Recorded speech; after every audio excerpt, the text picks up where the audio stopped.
show hear that message from Albie. All these players could probably say something similar here because of Mom and the sacrifices Mom made and everything Mom did to get them to this part. Keegan Akin is going to open this game for the Orioles. We thought it would be Chris Bassett, Ben, but it's Akin. And Chris Bassett, who's out in the bullpen, expected to follow him in bulk. Yeah, Keegan Akin making his 7th appearance, his first start of the year. Don't be fooled by that ERA, man. His first time out coming off the IL against the Red Sox. He gave up 6 runs in 1 inning. Since then, his next 5 appearances, only 1 run allowed. Now, Keegan Akin's no stranger to starting. He's making his 29th start of his career because early in his career, he was a starter, but the last 4 years, he has been in the bullpen. Last year, Keegan was an opener for 3 games, pitching in a short stint in front of a starter in 3 2/3. Did not allow an earned run. Did so twice against Detroit, once against Milwaukee. He's opening in part because the A's have some good lefty bats up in the lineup, like Nick Kurtz and Tyler Soderstrom. Kurtz has reached base in 33 in a row.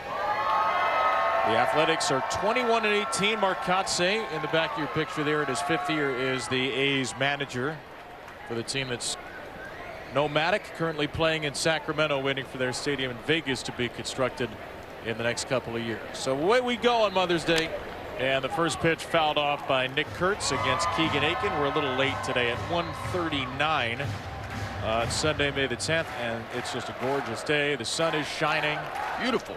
Potential rain later on in the afternoon, but absolutely beautiful right now.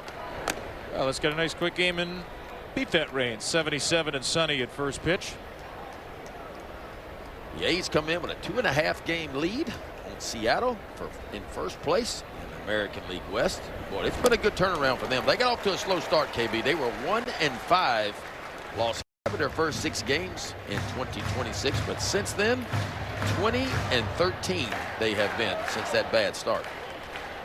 It didn't lead the American League West for a single solitary day over the previous 4 years. A lot of moms, a lot of crab caps being rocked today. 1-2 from Akin to Kurtz. He got him swinging on a left-on-left changeup. Good way to open the game.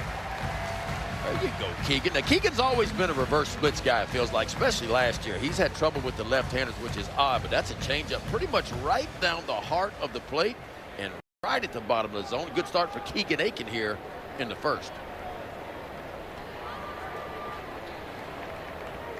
Shea Langoliers with a hit in 10 straight games. Be a special day for Shea in honor of his wife Reagan. Shea and Reagan welcomed their first child Owen into the world just a week ago, so he spent some time on the paternity list, returned Thursday and homered, and he's continued to swing it well. 3 for 8 this series with an RBI and a walk. Leading the majors, as you just saw. Yesterday was his 18th multi-hit game of the season. This is a pretty good offense the A's have. 11th in runs per game, 8th in batting average too. Langoliers gets a very weak piece of that changeup. A high throw is grabbed by Alonso, who had to come down on the bag for the out. Let's take a look at the Oriole defense presented by CarShield. Left to right in the outfield, Ward, Taveras, and Beavers. Your double play combination, Gunnar Henderson and Blaze Alexander. Weston Wilson gets to start at third. The Polar Bear back over at first, and Samuel Basayo behind home plate for the Orioles. Adley Rutschman is DHing today, so both catchers in the lineup once more. Here's Brent Rooker. He carries a changeup to Rooker, and it's 1-0. Rooker had the big blow yesterday. The earlier part of the ball game, a 3-run home run onto the flag court on an elevated cutter by Chris. Shane Boz, I should say. Started to say Chris Bassett, but it was Shane Boz. Our Bet365 odds to watch. Bet365, where winning is everything. The Orioles a -105 favorite on the money line. Try to get the finale of this series. 3-0 for Rooker. Oh, started to hit a lot better. Missed some time with a straight right oblique. Didn't have a rehab assignment though. Played in 214 consecutive games back to August 2024 before going on the IL, and he's swinging away on 3-0. Rooker's 3 for 8 in this series. The 3-run homer, a walk, and 2 punch-outs. Pink bat, pink gloves on Mother's Day for the green and gold, and another changeup. Keegan likes that pitch early. That's a key for Keegan Akin. That changeup's been hitting pretty good this year. Matter of fact, opponents hitting 667 on that pitch. The fastball by far has been the best pitch early in the year for Keegan Akin. And there's the fastball. That's Keegan with a couple of Ks. 0-1-2-3 first for the Oriole opener. The Orioles 17-23. They have lost 3 straight, trying to get back to winning ways today with the 12th highest scoring offense in baseball. Weston Wilson and Blaze Alexander in the 8-9 spots at the bottom of the lineup. First start in the series for Blaze, who's 7 for 13 in his last 4. And Adley Rutschman, with 3 more hits this series, is DHing. That lineup will face the 32-year-old veteran Luis Severino in his 11th big league season. Season got off to a little bit of a rough start for him, but boy, his last 3 starts, he has flat out dialed it in. Matter of fact, he's allowed a total of 3 earned runs in his last 3 starts against the Rangers, the Royals. His last time out against the Phillies, he gave up 1 in 5 innings of work. Well, he gave Gunnar a center cut fastball and then backs it up with a 2-seamer that runs just off Carlos Torres' strike zone. It's 1-1. So as we told you off the top, Henderson 7 for 9, a double and a home run against Severino in the regular season, plus a homer this year in the World Baseball Classic, and he gets blown away there. Severino just going right at him with that 4-seam fastball. Right in the top of the zone, 97 miles an hour. We saw Severino in the World Baseball Classic, man. He was 97 to 99, it felt like. He had a really good World Baseball Classic. 2 starts, he was outstanding. Here's his 1-2. Fastball fouled away, 97 again. Bringing the heat to Gunnar Henderson right from the get-go. Gunnar is 2 for 9 in this series, a double and 3 strikeouts. Severino working with Langeliers. Here's another 1-2. Sharply shot to third and caught by Geloff, and that's just about the only way Luis Severino can get Gunnar Henderson out. Well, I tell you what, just a bullet 100 miles an hour off the bat, and I love where he hit. Let that ball get deep with 2 strikes and put a barrel on it. He does, unfortunately. Zach Geloff pulled way off the line. So here's Taylor Ward taking a first pitch for an inside strike.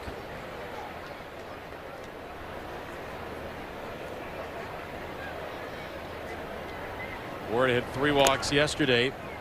3rd time in the last 17 games Taylor has had a 3-walk game. Lowest swing rate, lowest chase rate in the majors. It's just been a preposterous stretch for Taylor, who in the last 17 games has reached base 36 times. He has a .474 on base percentage in that span, but he's only hitting .216 with 1 RBI. And he's in a 3-1 count again. Severino's one of those guys, KB, you better get him early, because if you don't get him early, you might not get him at all. ERA in the 1st inning, 6.75, almost 8 in the 2nd inning, but then from the 3rd inning on, it really goes down. Another walk for Ward. Wait, Shea Langeliers tried to challenge, and Carlos Torres doesn't grant it because it didn't happen immediately. Wow, Mark Kotsay is fuming in the A's dugout.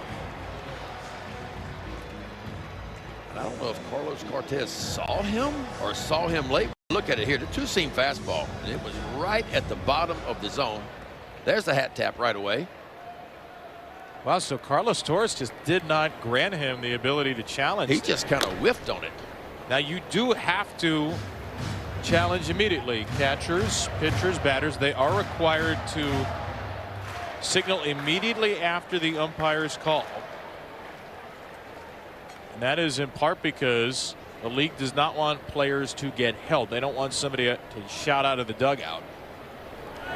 There goes Ward, and he is going to be way out at second base. Taylor Ward trying to pick up his 2nd stolen base of the year, but Shea Langeliers would have none of it. He gets a fastball to Shea Langeliers to handle, boy. He comes up out of that crouch. Watch this throw, just a perfect throw down to Wilson, and Ward is out. Boy, I don't know if Taylor just thought he could catch the A's sleeping. Langeliers throws out his 5th out of 24 attempted base stealers, and he was out by a few feet, so that wipes out the walk. You see that 2-seam fastball by Severino. He'll use it slightly more than that 4-seam fastball. He'll run it inside the righties, down and away from the lefties. But he likes that 4-seamer, high velocity, up in the zone. He does grab the cross-seamer. And that's strike 3. So Langeliers doesn't need to challenge this one. Adley asks about it.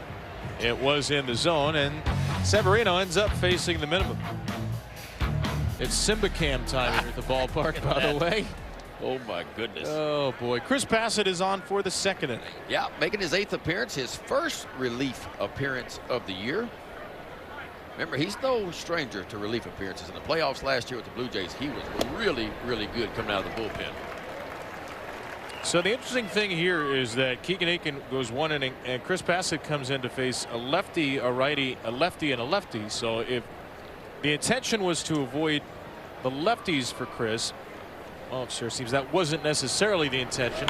Probably just to get Keegan Akin in there for an inning against Nick Kurtz, and they thought maybe Akin would be a better matchup for the top of the lineup.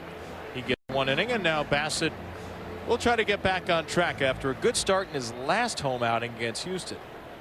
Yeah, just kind of switching it up a little bit. Bassitt has had some trouble early in ball games, higher ERAs in the 1st and the 2nd inning than the rest of the way. So maybe just shake it up a little bit on both ends. That cutter zoomed right into the bat path against Soderstrom. He flips it into right field in front of Beavers. He's going for a double, and he's going to get it. Soderstrom only 186 in his last 23 games, but about half of those hits have been doubles, and now he's got 12 on the year.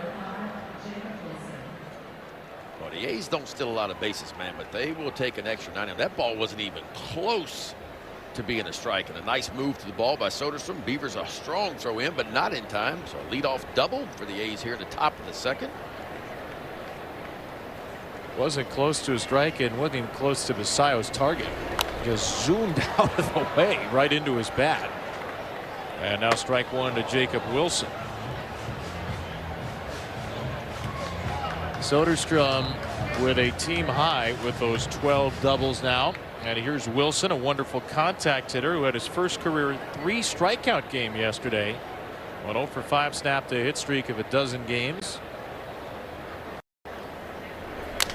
Wilson shatters his bat off of the hand of Bassitt, and the Orioles have just had one heck of a tough year with their pitchers fielding. That's another error against Bassitt, his 2nd of the year, and it's 1st and 3rd for the A's. Tried to barehand the ball, and maybe he thought that was the only chance he had, because Jacob Wilson can get down the line. Boy, the ball, a lot of English on it. It just looked like it hit his left foot first. Watch this. Yep, left foot gets in the way. Almost steps on that ball. That could have been bad. Could have rolled his ankle. Now a 1st and 3rd and no out situation for the A's. So literally kicked it. And ball 1 for Carlos Cortez. And the curveball for Chris Bassitt has to get going today. That's one of his better pitches. And boy, his last time out against the Marlins, he really struggled to land that breaking ball. Cortez 1 out of 7 in the series, off to a wonderful start. Takes outside, and he hit a couple of batters, Ben, on breaking balls last start.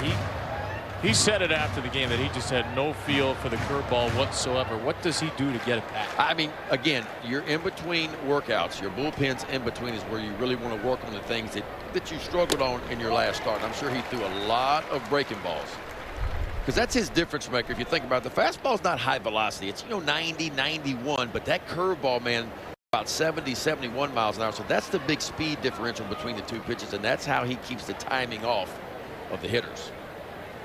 Good cutter got back in the count, and now Cortez pops up a cutter off the left side. It's 2-2. Walks have been an issue for Bassitt this year. 17 walks in 32 innings coming in.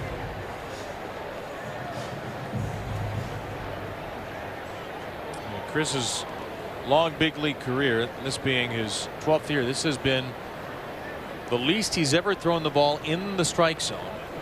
And not coincidental, it's been the highest walk rate of his career.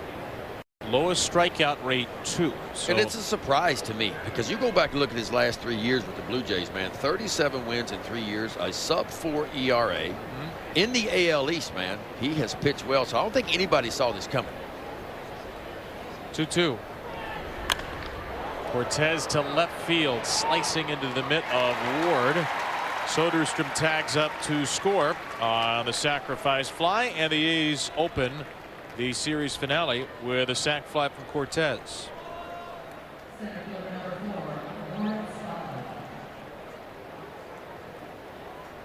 Here are some of the struggles we were talking about for Chris Bassitt. Strikeout to walk rate, strikeout rate are both quite a bit down. And 5.91 ERA as well. So, but a very tough start for Chris. He did just reach 10 years of Major League service time. He's been around a while, and you're hoping that Chris Bassitt's consistency over the last several seasons is going to show back up. And for his career, too. I mean, look, 12th big league season, the ERA 3.69. That is really good. Because the stump bend is not noticeably different from last year. You wonder at 37 when a pitcher's stuff starts to diminish. Chris Bassitt has never been a big stuff guy. For him, it is and always has been about his command. Command and all the different pitches that he has. And he's always been a very unpredictable pitcher, but he has worked from behind in the count a lot this year. And you could say the same thing for Shane Baz. I heard one of the media guys ask Craig Albernaz after the game, how come Shane Baz isn't striking out more guys? Well, the reason is because he's always, it feels like, pitching a lot behind. And when you pitch behind in the game, it's hard to rack up a lot of strikeouts. Bassitt to Butler. Big lead for Wilson, who's hopping over at first like he's in the batter's box. Wilson's got 2 stolen bases on the year. The A's don't run a bunch. Only 23 stolen bases. That's the 19th best. They hit some home runs and they hit for a high average, and they're pretty good with runners in scoring position as well. Ground ball to first, flagged by Alonso, and he gets Wilson at second. Another good play by Pete, ranging to his right. Tell you what, Pete Alonso's having a gold glove here over at first base. He had to kind of create a throwing lane on this. So you saw him go up and catch that ball, then take a few steps towards right field just to get a good throwing lane. Watch him catch the ball, watch the first couple steps. See how he kind of moves to his right to create a throwing line over to Gunnar Henderson.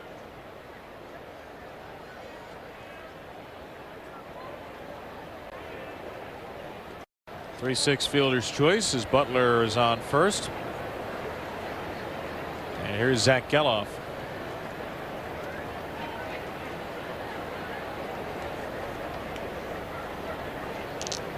Geloff 2 for 6, 2 walks and an RBI in this series.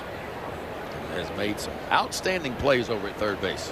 This athletic defense we've talked about the last 2 days. #1 in baseball in fielding percentage. They certainly take care of the baseball. Fewest errors in baseball.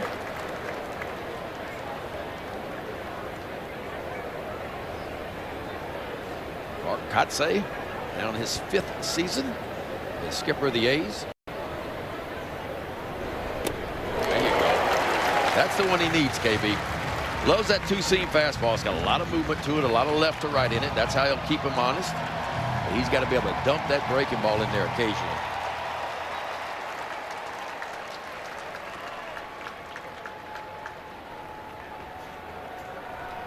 2 strikes on Geloff.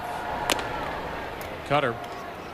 It's good velocity early on in the game. Couple of sinkers at 93. Chris has been averaging about 91.5 miles per hour this year. Well, his last time out, he only threw 76 pitches. He went 4 innings against the Marlins, gave up 4 earned runs.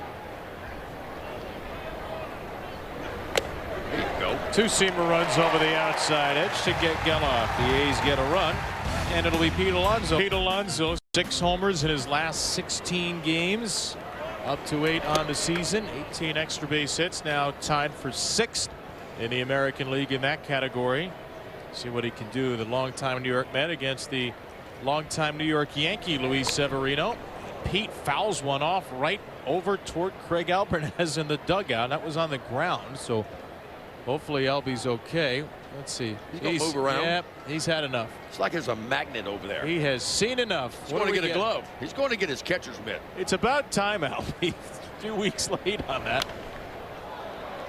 I thought he was going to get a mask. Now he's got the glove. Hit it here.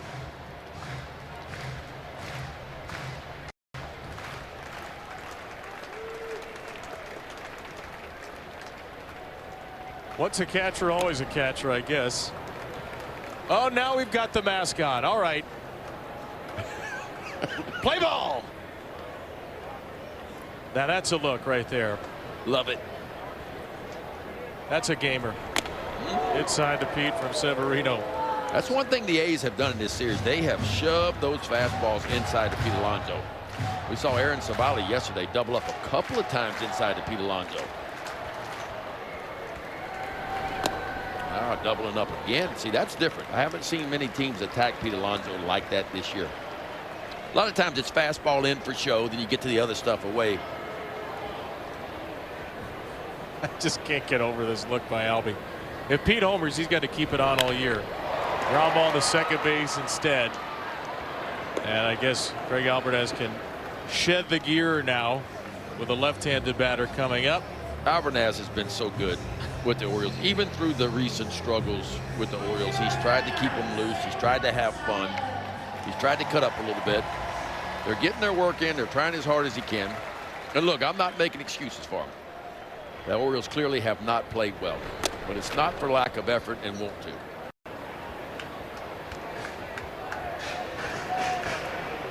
Strike one to Samuel Basallo, who has played well of late. 3 for 6 in this series with an RBI. This kid is growing up, man. I'm telling you. The at-bats with 2 strikes. And it's kind of like an old school approach for Samuel Basallo right now. He gets his A swing off in his plus counts and early in counts, and then as of late he's been able to sit back a little bit and just try to put balls in play, and he's done a lot of damage that way. 2 strikes here, puts it in play, but Jeff McNeil sucks it up at second. Top Maryland Lottery Fast Play contestant of the game, Paul Motungu from Towson, has won $500 for being selected and will win $500 more for every Orioles home run. $5,000 for each show's Grand Slam today. Learn how to be the Fast Play contestant of the game at mdlottery.com/homerun. Leody Taveras going with high socks today. I like that look. Got his pink bat gloves on. 1 for 6 in the first 2 games of this series is Taveras.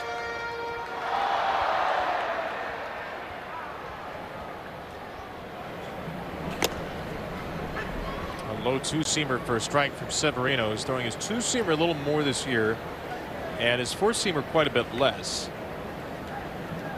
Both pitches have been okay early. That's a really good 4-seamer. He's dotting them right now. You might remember Luis Severino with the Yankees, man. He put together a couple of really good years with the Yankees. Matter of fact, 3rd in the Cy Young in 17th, 9th in the Cy Young back in 2018. Then he had some shoulder troubles. Sweeper right back to him, and Severino gets 3 groundouts and a perfect second. The Oriole Birds, Mom. And nowhere is the answer. We literally wouldn't be here. But we are glad to be here. We're glad to be anywhere, but particularly here on this Mother's Day. The sun shining down on the Orioles and the Athletics. Chris Bassett gave up a run, got a strikeout to end the second. After Keegan Aiken threw the first inning as an opener. Jeff McNeil, Bassett's former teammate with the Mets, knocks one out of play for a strike 2. Kind of like where Bass is right now. Good command with that 2-seamer, both to the arm side and the glove side. He's landed a couple of curveballs. The cutter's been good.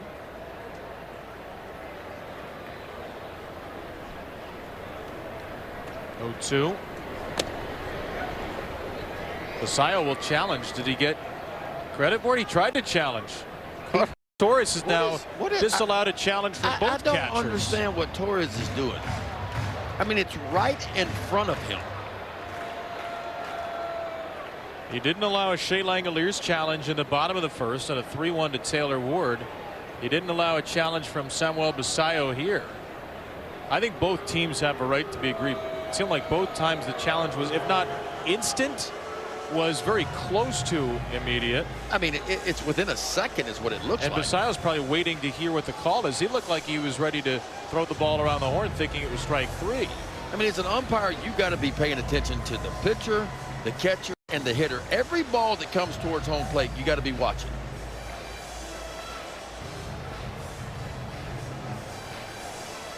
And it looked like, the bad thing, it looked like it was a strike to me right at the top of the zone, too.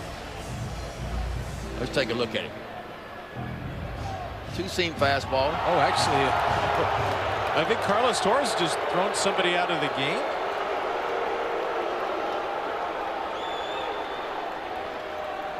And Craig Alvarez is on the top step pointing at, is that Miguel Cairo, the Orioles infield coach? It is. Albie's trying to hold it back. Albie's still under the physical limitations, having been hit by a foul ball last month, so he's not supposed to be doing anything strenuous, and Mickey's out there kicking and flailing his arms. The former manager of the Nationals on an interim basis, Miguel Cairo, has just been run from this game. I'd just soon let him go. Let him get his money's worth now.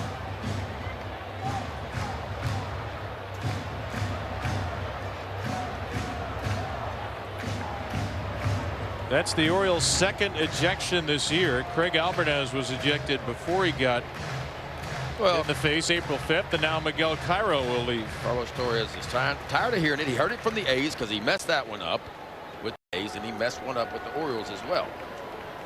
So instead of taking responsibility, he just throws somebody out of the ballgame. The funny thing is, on the replay we saw, the pitch was out of the ABS zone, so it saves the Orioles a challenge, but they lose a coach. But that's not the point. Yes.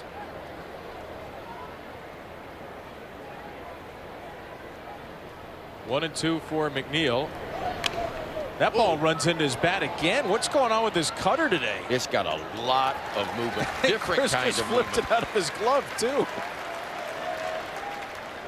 I mean, this thing is just hard right to left, just exploding right to left. I mean, watch this pitch here. Trying to go back door, he goes front door, but look at the cutter run in. Misses a spot, but boy, when you miss a spot and you got that kind of action on it. I think that pitch would have hit Jeff McNeil if he didn't swing. Yeah, that cutter has not been terribly effective for Chris Bassett this year, but it's been moving like a flying saucer today. Opponents came in hit what, 273 on that cutter with a 24% swing and miss. And there's another one. And Kurtz actually fouled that off himself, he says. The Oriole fans are applauding, but that is a dead ball. And strike one on Kurtz, who's in at least a little bit of pain.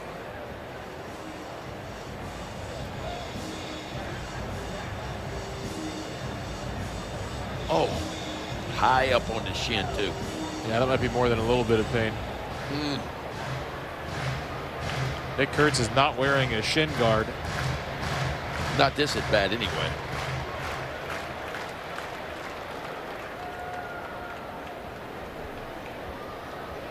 So 1-1.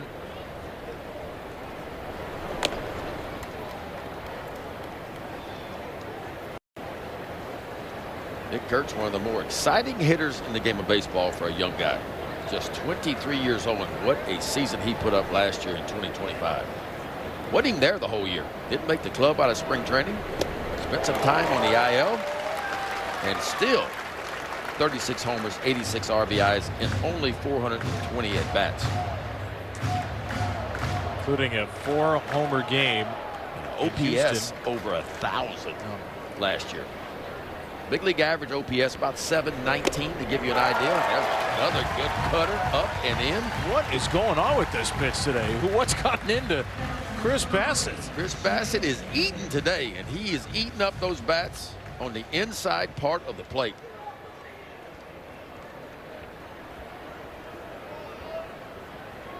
I mean, that cutter bin, that's 2.5 miles per hour, 3 miles per hour harder than his season average. It's harder, and to me, it's got a little more movement. Now, he's not exactly throwing it, because I'm watching where Samuel Basallo is setting up, and both times he's got in on some hitters. The target's been away, like pointing backdoor cutters. But the Orioles may have to reevaluate where they want to set up, because that thing is really a buzzsaw to the lefties right now. He's thrown it a lot more to lefties this year, and that is inside, and it hits Langoliers, a hard two-seamer. 94 from Chris. He's really juiced up today, but he hits his 6th batter of the year. Now that's the most of anybody on the Orioles staff. And I'm okay with that. Didn't try to hit him, but I love the fact that he is using the inside part of the plate to the right-handers.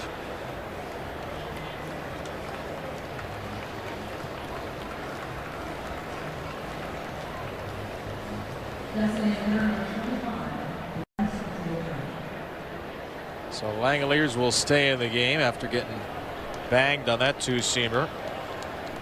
2 down for Brent Rooker.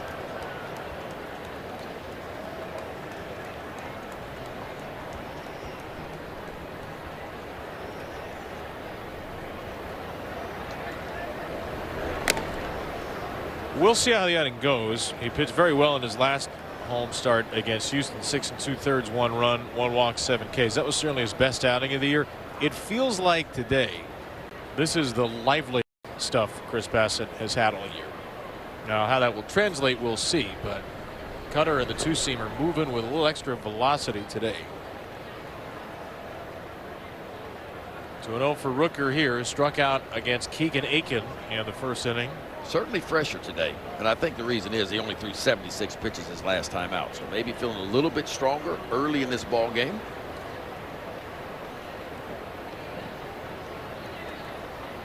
'78 and sunny too. I'm guessing a lot of players would tell you that's about right to pitch.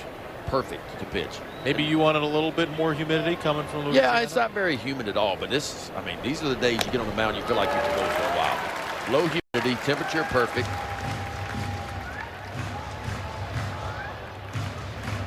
And for a guy from Ohio, well, this is probably paradise.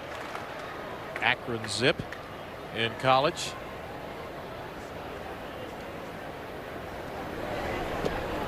Breaking ball low to Rooker, 3-1. Tyler Soderstrom, who had a bloop double, is on deck.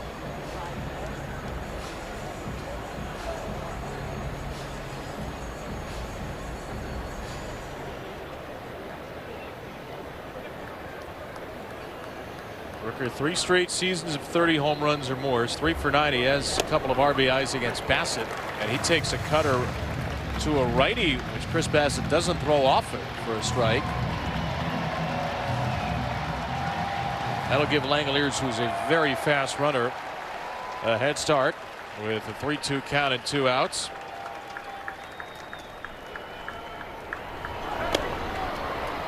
And up high for ball 4. Is Basayo going to challenge? He's asking about the swing, but he will challenge. The catcher is challenging the call of ball. So he tapped his helmet, then pointed to first. ABS powered by T-Mobile. Basayo was granted this challenge, and he lost it. Confirmed. The Orioles have 1 challenge remaining. By maybe a couple of splinters. So the Orioles do end up losing a challenge in the inning. And it's first and second, 2 down for Tyler Soderstrom.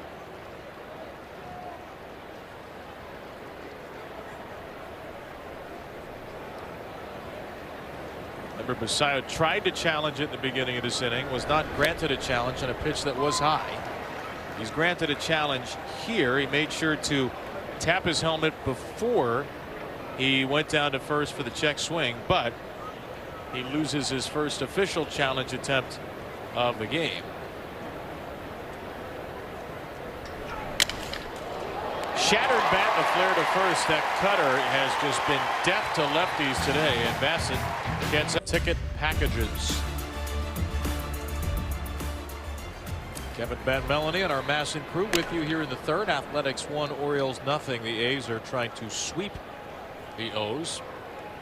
That is the giveaway today. The denim crab cap, blue Orioles cap with the white crabs. 20,000 fans on this Mother's Day. You got pink bats, cleats, catcher's gear, sleeves, all sorts of things as Major League Baseball celebrates Mother's Day. Beavers, ground ball toward the middle. That is off the glove of McNeil. Sits in center field, and Dillon's going for a hustle double.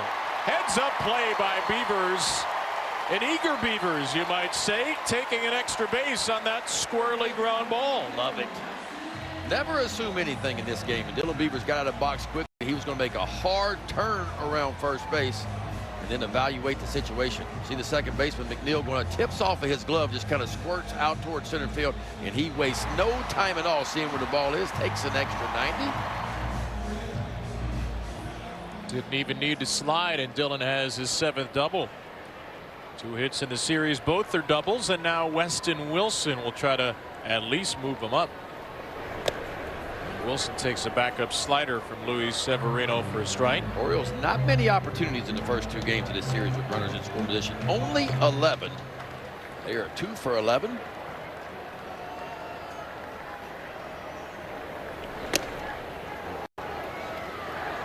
Nasty sinker. It's 0-2 for Wilson.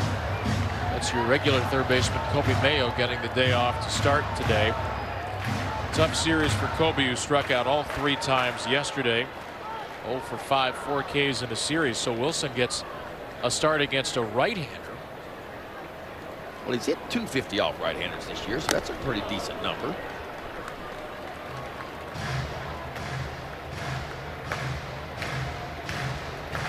And it's Weston's 8th start of the year. 4 for 16, 3 walks in the first 7. Takes down and away.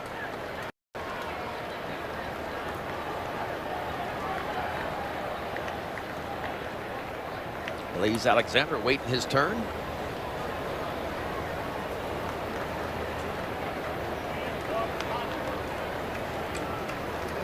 To a 2. We'll wait. Severino throws to McNeil, who's way behind the base. Just going through the motion, I guess. The only other start for Weston Wilson against a righty was doubleheader day against Houston, April 30th. He started against Lance McCullers and was 0 for 2 off McCullers. This ball grounded foul to third. So 6 of Wilson's 8 starts have been against a left-handed pitcher. Hit .341 against lefties 2 years ago. Probably not going to see a lefty today. The A's have 1 lefty in the bullpen, Hogan Harris. He's thrown back-to-back days. Up and in for Weston, and he works the count full.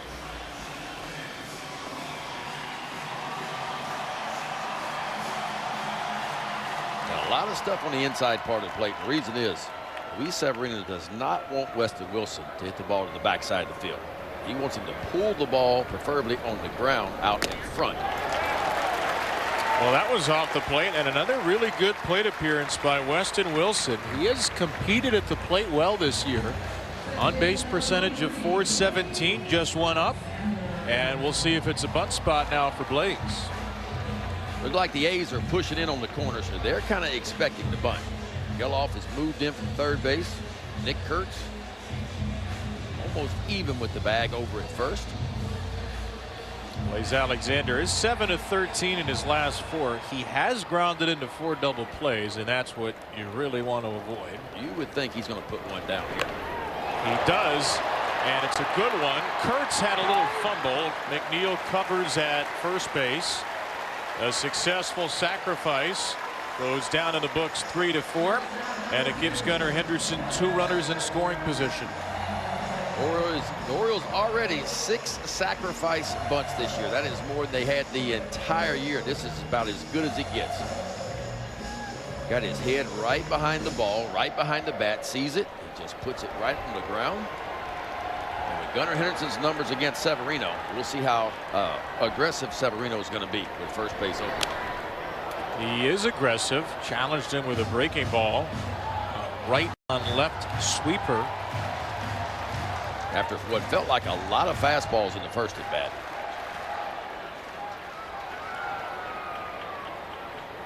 Good speed around the bases. Henderson ground ball to first. Kurtz retreats. Kurtz has to take it himself, and he's too late. A miscommunication at first. Severino wasn't there in time.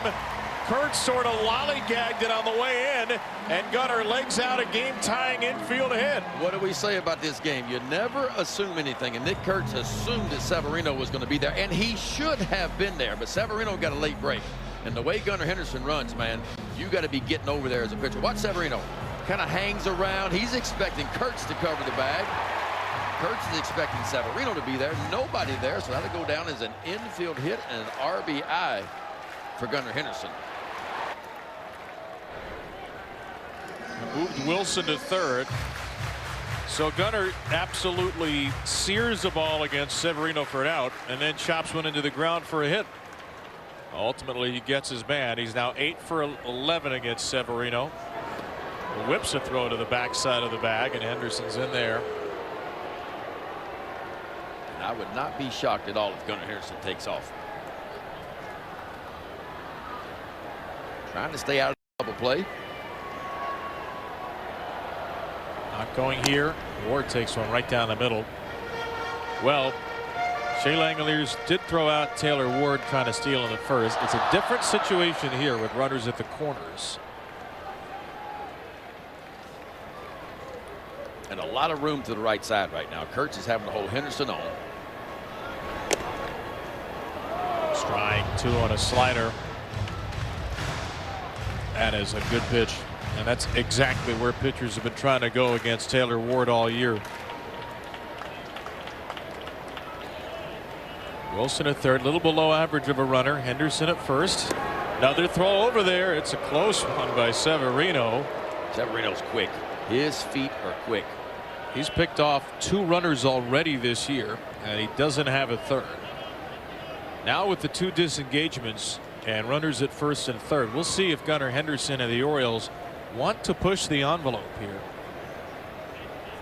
Not a big lead though for Gunnar as Ward takes possible strike 3. Catcher had challenged the call of ball. And I think Shea Langeliers is going to get this right. It looked like a strike just on the edge. ABS powered by T-Mobile. That's Ball right overturned in by the the zone. side. The Athletics have 2 challenges remaining. A very good pitch, and a very passive Taylor Ward is unable to bring in that run from third with 1 out. Has been so effective getting on base with his patience this year, but that's a spot where Ward probably with 2 strikes. bat. With 2 strikes, man. That close, you got to be hacking. Here's Adley Rutschman.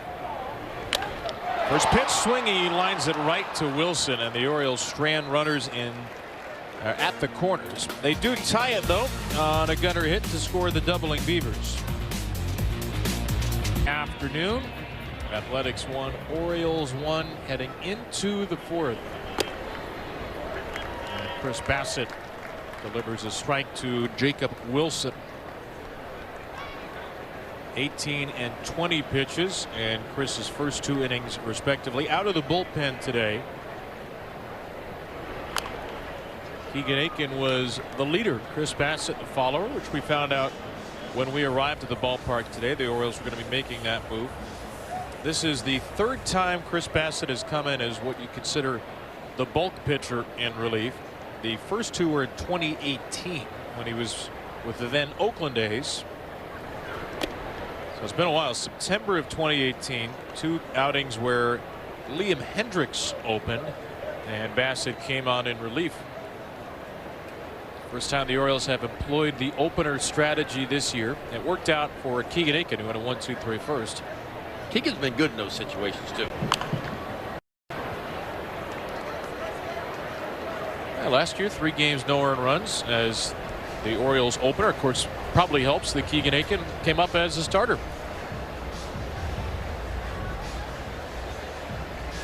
The Orioles added Jose Espada to their bullpen today. They designated Lou Trevino for assignment. Trevino was great yesterday, but he pitched so many innings he probably pitched himself out of a job. 2 1/3 scoreless. So the Orioles get a fresh arm in Espada up from the minors. And it's a very well rested bullpen on the whole. The only relievers who threw yesterday, Enns and Kittredge. The only reliever who threw Friday was Trey Gibson. He threw 2 innings. We did see Trey thrown in the bullpen before the game today, which obviously takes him out of being available in the bullpen for the next couple of days. And you put that one under end for a nice piece of hitting.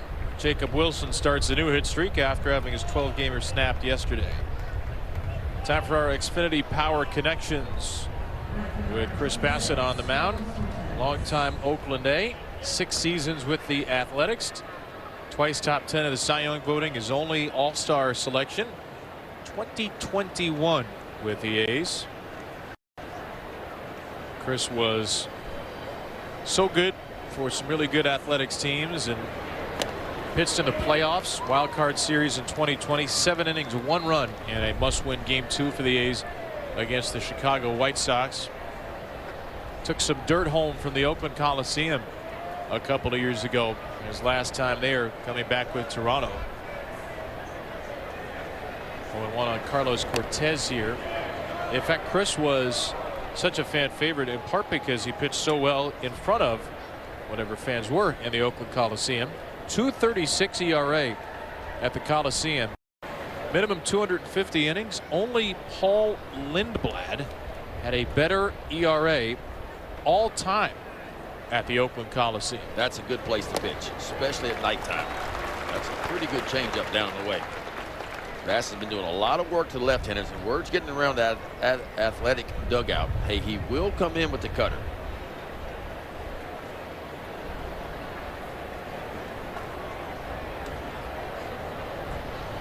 Cortez, a sac fly, his first time up.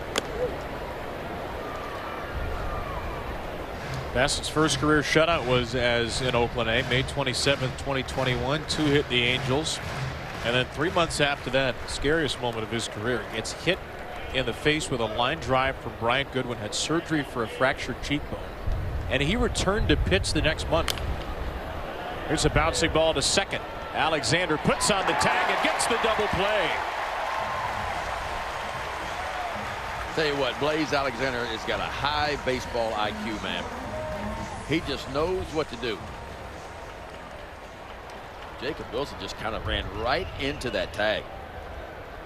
Wilson, I think, thought he could beat it to second base with a quick tag. There's your tag. Touches him with the hand that's got the ball in it and across the diamond to complete the double play.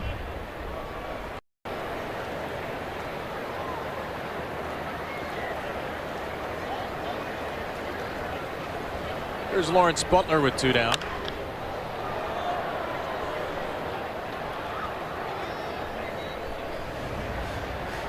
Look at that fashion choice for Mother's Day. That's a pink sparkling belt. Apparently he had on a green furry belt yesterday.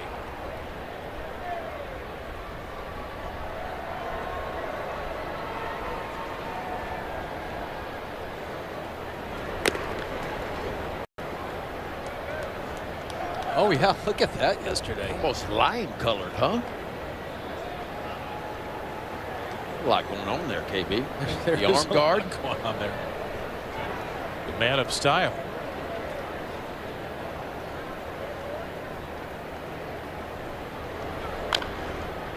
I'm trying to think with that lime-colored fur, what Muppet or Sesame Street character did Lawrence Butler mangle to get that belt?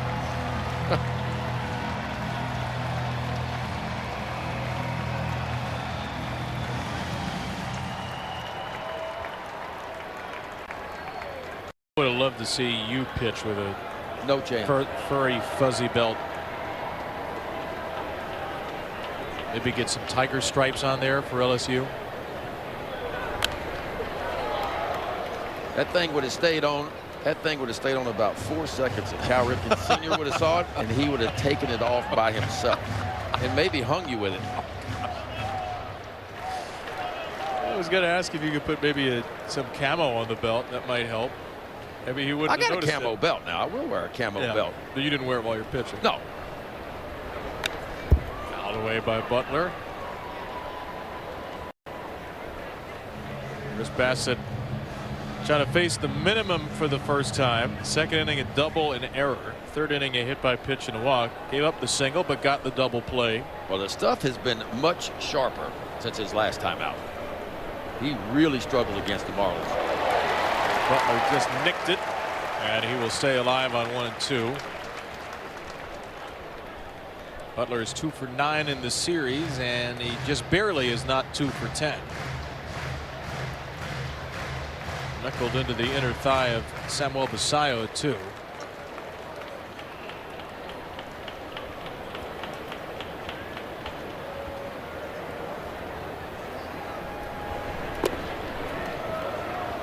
A rare changeup for CB.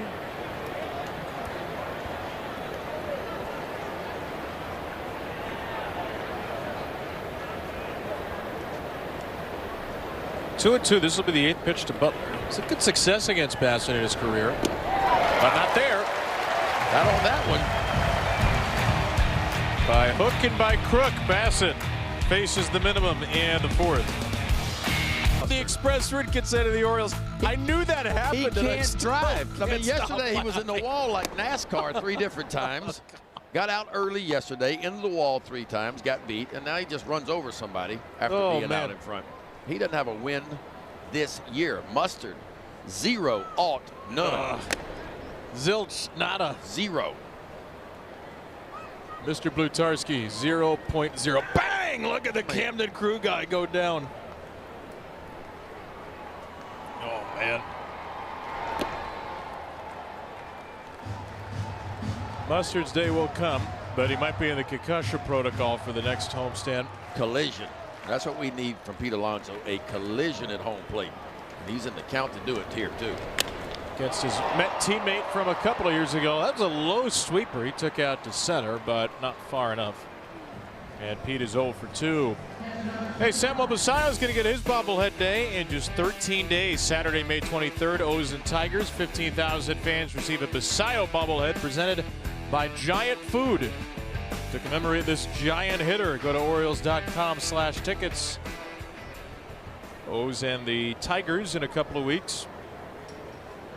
We will not be seeing Tarek Skubal in that series.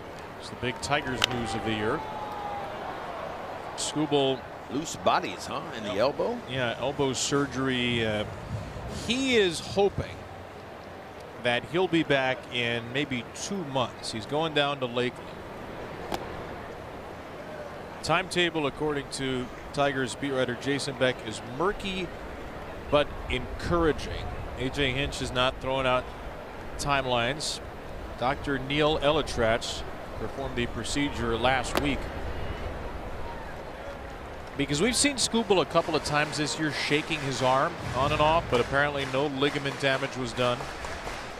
And the Tigers need him back. They're not having a great year.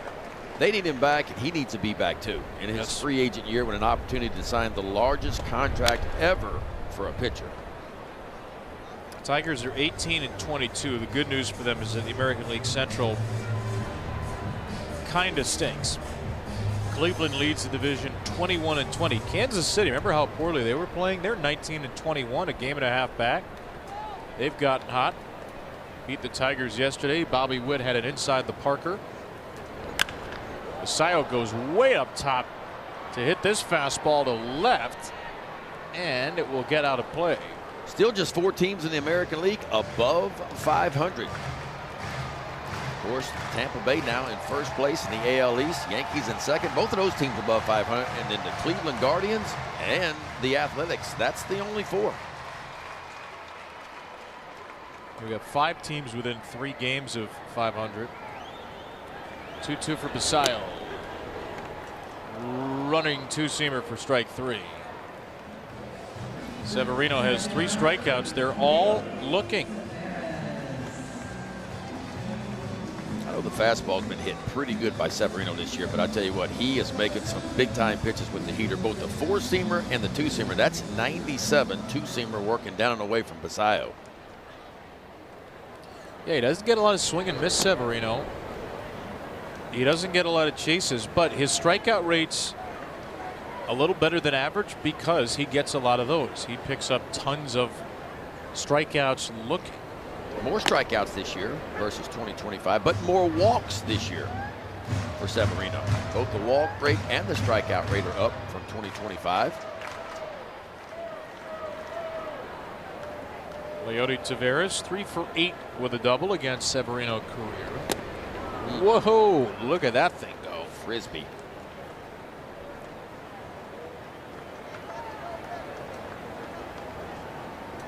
The Severino sweeper, a pitch he's been throwing more and more over the years. It's become his most thrown pitch this season. And it is by far the big strikeout pitch from this year. It's a pitch he Started throwing a little bit in 2022. Another one here is popped up. It's going to be the left fielder Soderstrom, who nearly overran it. And a 1-2-3 inning for Luis Severino. Well pitched, a free ticket to a future game. There you go. Orioles.com/birdbath. Hope somebody hits one there. And you can be right back in the bird bath. Hey, Mom of the Year 2026. Congratulations. I didn't realize the award had been handed out. I didn't either. Congratulations to her. She seems to be enjoying herself. And why not on a day like today? 79 and sunny now. Temperatures ticked up a degree since first pitch. Chris Bassett, 3 innings, 1 run after a Keegan Aiken opening inning. And Bassett faces Zach Geloff, the number 8 hitter, to lead off the 5th. Geloff, Jeff McNeil, and Nick Kurtz, 8-9-1 for the Athletics. Won the first 2 games 4-3 and 6-2. They pitched well. The Orioles, meanwhile, have allowed 3 runs or more in 25 consecutive games. That is the longest such stretch since July through August 2019. Not a time that is looked on fondly in Orioles history. So they got to get the pitching lined up, and they're hoping it's getting a little bit healthier here. Trevor Rogers should be back soon. He could be pitching as soon as the Yankee series, which is happening the next 3 days. Yeah, the Orioles did not list their probables for the Yankee series in the notes today. But Brandon Young is on turn to start tomorrow. We will assume he will start tomorrow. In the air to left, Taylor Ward. And Bassett retires the leadoff hitter for just the 2nd time in 4 innings. Kyle Bradish could start on Wednesday potentially also. And it feels like Trevor Rogers will start game 2. Just kind of watching what was going on. He threw a bullpen, did Trevor Rogers yesterday on Saturday. So typically you throw your bullpen, you get 2 days off, and you pitch on your 3rd day. That's normally how it works. Trevor was not in that shot of the starters. You know who was? Zach Eflin, who's been around the team a lot. Yes, he has. Which he doesn't have to be, recovering from Tommy John and knowing he's going to be a free agent after the year. But Zach wants to be around. It's such a loss. It's such a critical loss for this team. He threw the ball so well in spring training. Said he felt better in his career going into spring training than he ever had. On a strike to McNeil.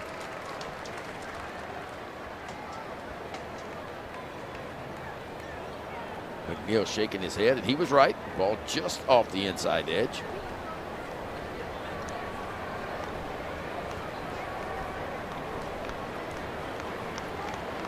Former Met McNeil grounded out against the former Met Bassett to the former Met Alonso last time. 3-1 on the putout. A lot of former Mets have made their way out of New York in the last couple of years. The current Mets are 15 and 24, tied for the 2nd worst record in baseball and the worst in the National League. Strikeout swing, and McNeil goes down. Bassett has K'd 4 in 3 2/3. Elevated the fastball there. Been a lot of fastballs down.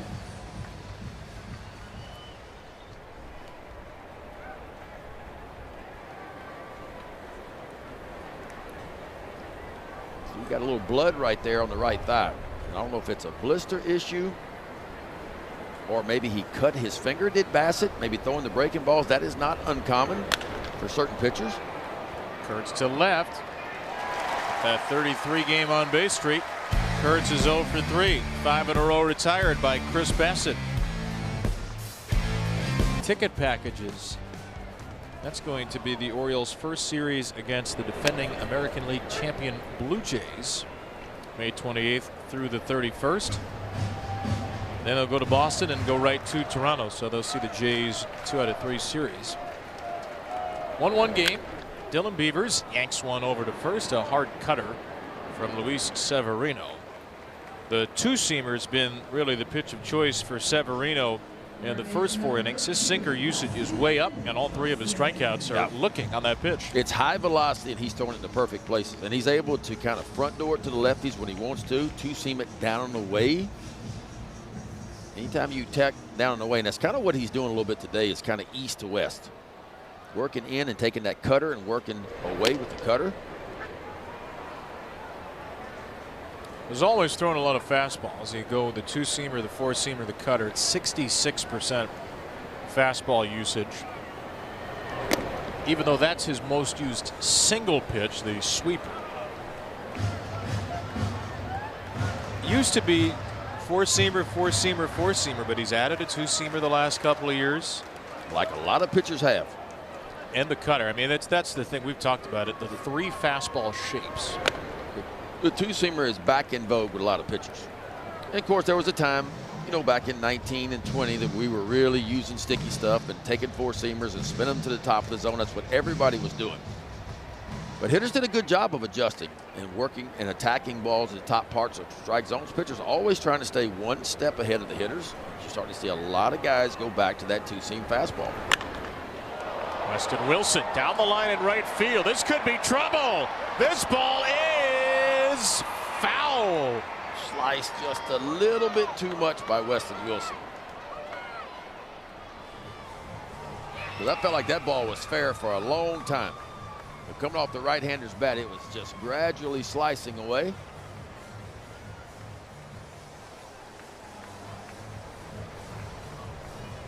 Bounced out there in the walkway between the main seating bowl and the flag court.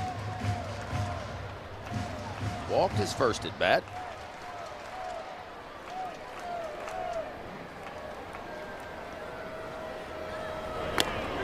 Wilson takes another 2-seamer, so 4 strikeouts, all of them looking at the sinker. That was 98 from Severino. It's some good velocity today. And again, it's not so much about the velocity. Look where he's putting it, man. I mean, you couldn't walk up the home plate and put it any better than that. Good movement, good velocity, and better location. Remember when Severino came up, you got into his early career a little bit. 2017, 2018, he was a top 5 pitcher in the league by WAR according to Fangraphs. He threw 98. He had a wipeout slider. He had a changeup. No 2-seamer. It was all 4-seamers. But he struck out over 200 in back-to-back years. And then the shoulder problems. He had a rotator cuff, a labral issue.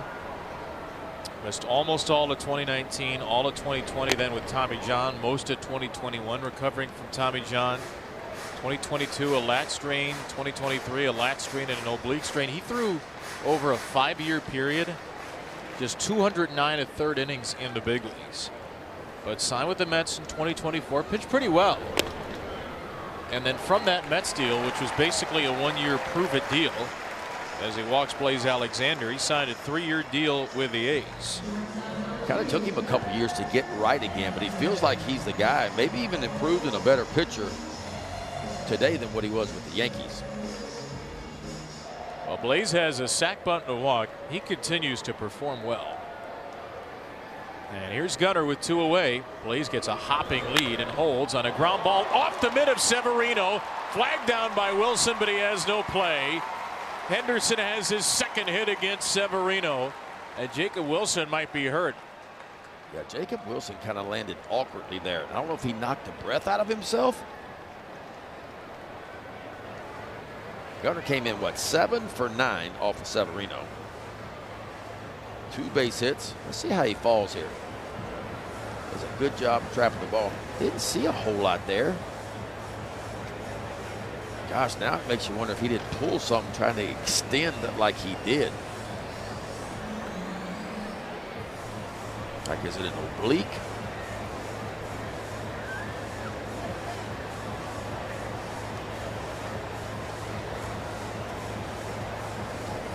The Orioles' first pitch hit today from Gunnar Henderson was hit 104 very hard. Looked like it tipped off Severino's glove, so all that makes it a tough play for Jacob Wilson, the all-star starter for the American League at shortstop a year ago. A big loss for the A's here. And you wonder if he's going to be able to stay in the game. I don't think he can. No, he's not. Because he did. I thought he got something caught up under him, but he didn't. And that just feels like something let go in that oblique rib cage area.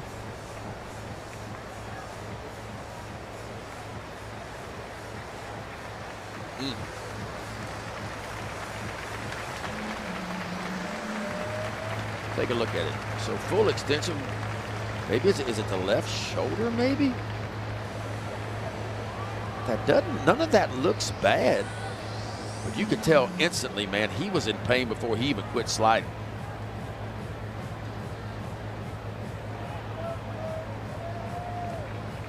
And Darrell Hernandez, who was in the Orioles minor league system, is going to get ready and come into the game.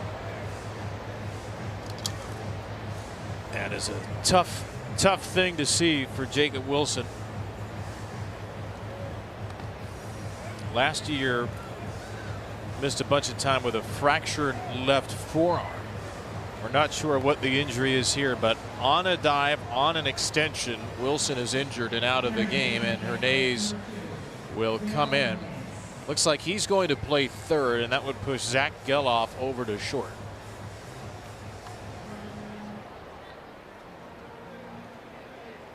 Actually, now Hernandez is going to go get some throws in at short. Geloff was over at shortstop, but Hernandez will take over there after all, as Geloff stays at third.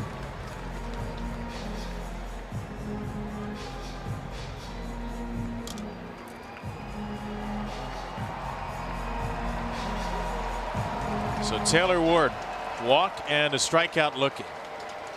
I want to see Taylor Ward be a little bit more aggressive. I want to see him catch a ball out in front. I mean, I love the fact he's getting on base. I love the fact that he's walking.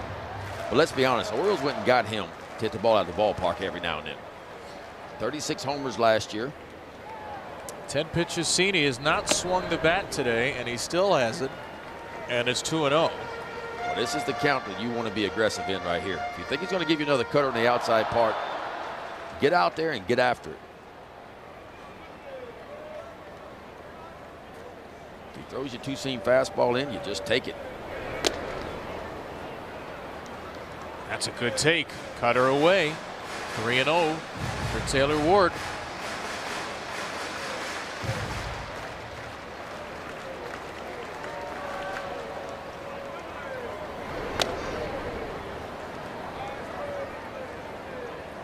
So now he's seen 13 pitches.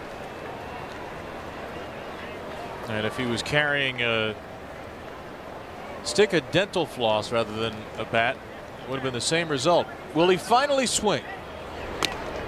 No, he won't. He got painted with a two-seamer. I don't mind that. That's not the one you're looking for there. That's not a pitch you're going to hit hard. Thing is with Severino, he's been pretty unpredictable today. He will double up that two-seamer in. That little sweeper, and the cutter's been good away. Yeah, he's seen 8 two-seamers now, but a bunch of cutters too. Here's the 3-2. Sweeper. Ward's first swing of the game is a pop-up into foul ground. Kurtz can't find it, and with good reason. It's out of play. So the first swing for Taylor Ward isn't even a full swing, but a good job just to spoil a tough breaking ball. Pitch was right around the edge, maybe just a hair off. So good job to be in protect mode there, especially because the Orioles have already lost a challenge. You don't want to leave it in the hands of Carlos Torres. Runners will go. Alexander and Henderson, two of the Orioles' better base runners, on a 2-out 3-2. Ward fouls it off again. Oh, you're right there, Mel. She's down low. She's hiding behind the screen. I couldn't see with the sun, but I guess thankfully Mel could see it. It was headed in her direction. So it'll be an 8th pitch to Taylor Ward. He swings away again and fouls it off again. At 99 that time by Severino. So still a lot left in the tank for him. 80 pitches in. Pretty impressive arm for a guy who missed almost 3 full years. Struggled a lot in his first 5 starts. His last 3, he's given up 1 earned run in each of them. Orioles looking for a second run today, and again Severino just floats a ball to McNeil, who's 6 feet behind the base, maybe more.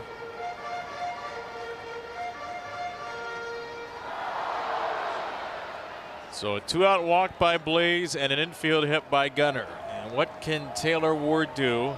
Orioles need that big base hit with a runner in scoring position. They'll take a walk. It's just inevitable. He's like the Thanos of walks, this guy. 2 in the game for Taylor Ward, a major league leading 40 walks in 40 games. Crazy. I mean, it's just absolutely crazy. I mean, barely off the outside edge. He's got an eagle eye. There's no doubt about that. Boy, what a big moment for Adley Rutschman. A chance to give the Orioles at least a 2-run lead with a base hit. Well, maybe a little 5th inning bases loaded redemption, Ben, because yesterday Adley hit with the bases loaded, nobody out. Put together a terrific at-bat, saw 9 pitches, but was bested by a backdoor cutter from Aaron Savali. And with 2 outs here, it's up to Rutschman to give the Orioles their first lead. It's been still superlative with the bases full in his career, including a grand slam against Houston. Boy, and came in too, hitting what, 340 off right-handed pitchers, did Adley Rutschman. What's eluded this offense for most of the year are the big base hits. The A's going to get a little action going in their bullpen. Brooks Kriske, former Oriole. That is just off the corner. And it's 2-0 for Adley Rutschman.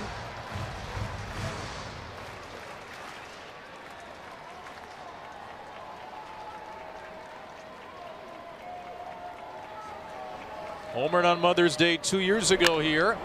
And he sends a fly ball to deep left center field here, out toward the bullpen, and flagged down by Soderstrom right in front of the wall. Oh, Soderstrom got a good jump, man. That ball slicing slightly back towards him too, allowed him to catch it. Adley Rutschman puts a charge in this ball. Look at Soderstrom, one quick peek, up the ladder he goes and says, give me that. A big defensive play. Boy, Severino fired. Go to mastonsports.com or scan that QR code. Into the 6th we go. Orioles made 2 quick outs, then loaded the bases, and then Adley Rutschman lined out to deep left field. A leaping Tyler Soderstrom took away a potential 3-run double. So still a 1-1 game. Chris Bassett 4 innings today after Keegan Aiken threw as an opener, and Bassett's been good. 2 hits. He's got that blood still just spattered all over the right pant leg. Best I can tell, it's on his right thumb, on the top of the right thumb.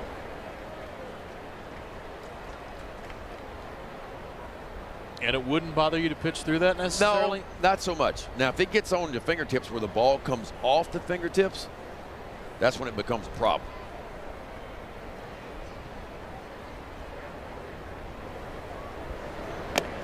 That's a strike to Langeliers, 3-1. This is taking a little bit extra time here in between pitches to start his 5th inning of work.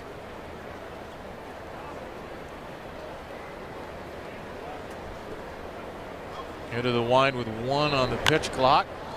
Popped up by Langeliers. Alonso's going to have to face the Sun Monster. Here comes barreling down the line and makes the play. Good job of search and rescue there by Pete, who seemed to have absolutely no idea where the ball was at first. Well, and I don't think Basayo did either.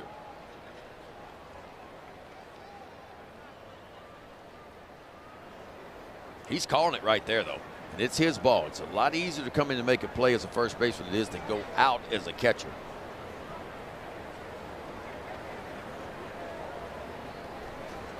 One away.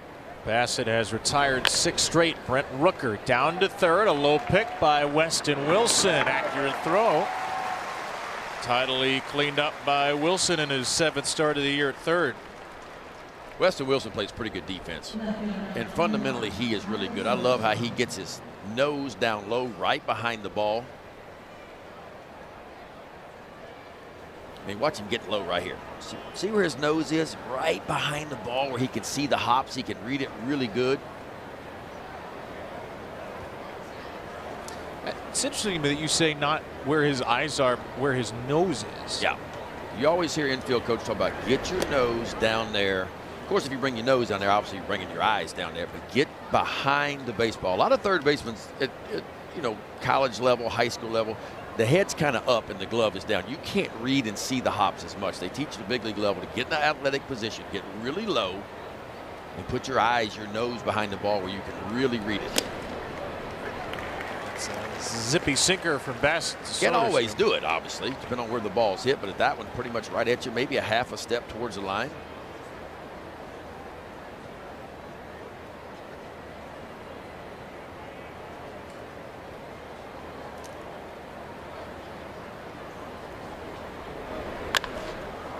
Soderstrom gets under one to shallow center. Chris Bassett has retired the last 8 A's he's faced. This has been a terrific outing, and we'll see if the O's can score for him in the 6th. Like Severino wanted a little bit of dirt up against the rubber. Sometimes that hole, both pitchers will kind of stand in the same exact hole. It'll get a little bit deeper than what you want. So he had him come in and put a little clay and a little dirt down. A wonderful Nicole Sherry and a couple of her crew members came out to fix that. Severino was pointing down at the mound, and he is apparently satisfied with the work that's been done. Put it down, tamp it in, rake it, get it right.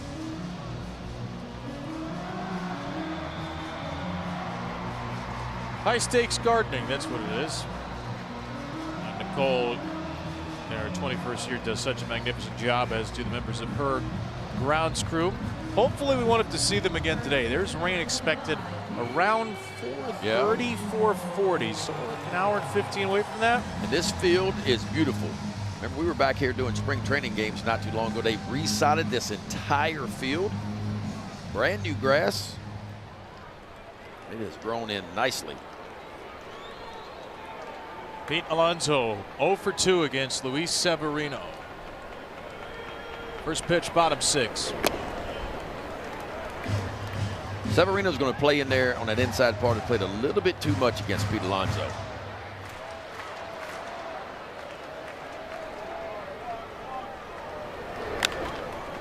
Back in there. He's been winning that high stakes game so far. He hadn't made a mistake, and that's the thing. And you could get Pete out in, but it better be in on the corner, because if you miss a little bit out over the plate, it'll be a collision. But he likes the speed the bat's up, and he'll double up. Looks like he's trying to double up again. He did. And that's what's different about Severino and how the A's have attacked Pete Alonso and some of the Oriole right-handed hitters. Because normally the fastball in is for show. They like to show it in, make you think you might, then they get back to the outside part of the plate. But he's done a good job of doubling up on the inside part of the plate, and most hitters don't expect that.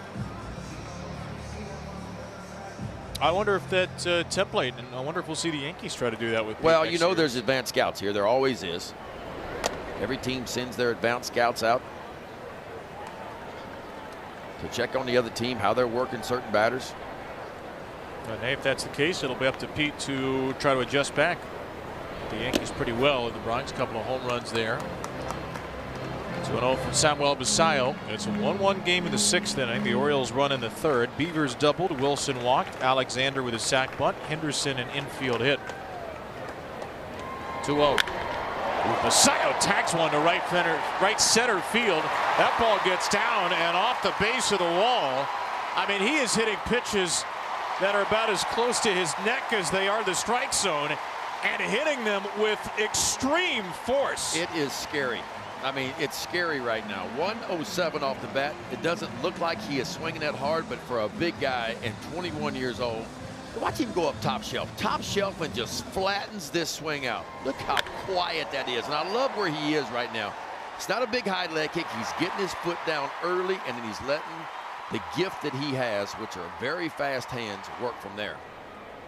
Kept the back foot on the slide too. 6 double for Basallo, who's now picked up 12 extra base hits on the year. And what's impressive, KB, is not only is he covering high velocity, he's also covering balls in 2-strike counts that are off speed on the outside part of the plate. So he's just showing you a little bit of everything right now. You talk about locked in, the kid is locked in right now. Not trying to make too much of Samuel Basallo, who's 21. But we said it at the time when he signed that extension last year. It's a great deal for him. Locks him in here. You get guaranteed money 5 games in. It could be one heck of a deal for the Orioles. Taveras, center field. Butler will let it drop in front of him. He doesn't go for the ball in a dive. Butler not a very fast player out in center field, and he played it conservatively. So it's a base hit for Leote, and Basallo gets to third. I honestly thought Butler was going to catch this ball, but it looks like he just kind of pulled up right there at the end. Watch this. Little elevated cutter, catches it a little bit off the label. The jump wasn't great, but still I think if he keeps coming, I feel like he catches that ball, especially if he slides, but he chose not to, and another big opportunity for the Orioles. First and third, and only 1 out. And it's Dylan Beavers who scored the only run. First pitch swinging, and he knocks it foul. Third base side. Remember, the Orioles scored 1 in the 3rd inning and then had runners on 1st and 3rd and only 1 out and couldn't get another run home. Beavers a double and a ground out. The O's have been searching for this kind of breakthrough moment all series with runners on base. You don't need a hit man to score a run. You got to be good at it.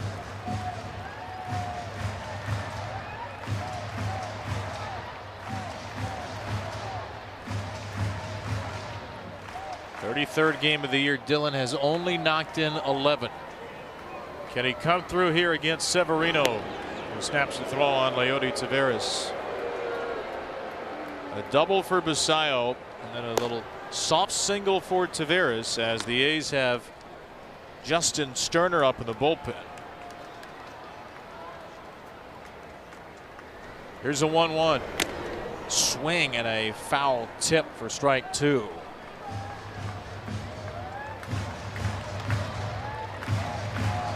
Taveras did dummy a steal there. Boy, if you're Dylan Beavers here, you want to do what Samuel Basallo's been doing with 2 strikes. Shorten up a little bit, get your foot down, and just try to make contact and see what happens. He does make contact down the line in left. That ball lands foul by a couple of hairs. Everybody back to their stations.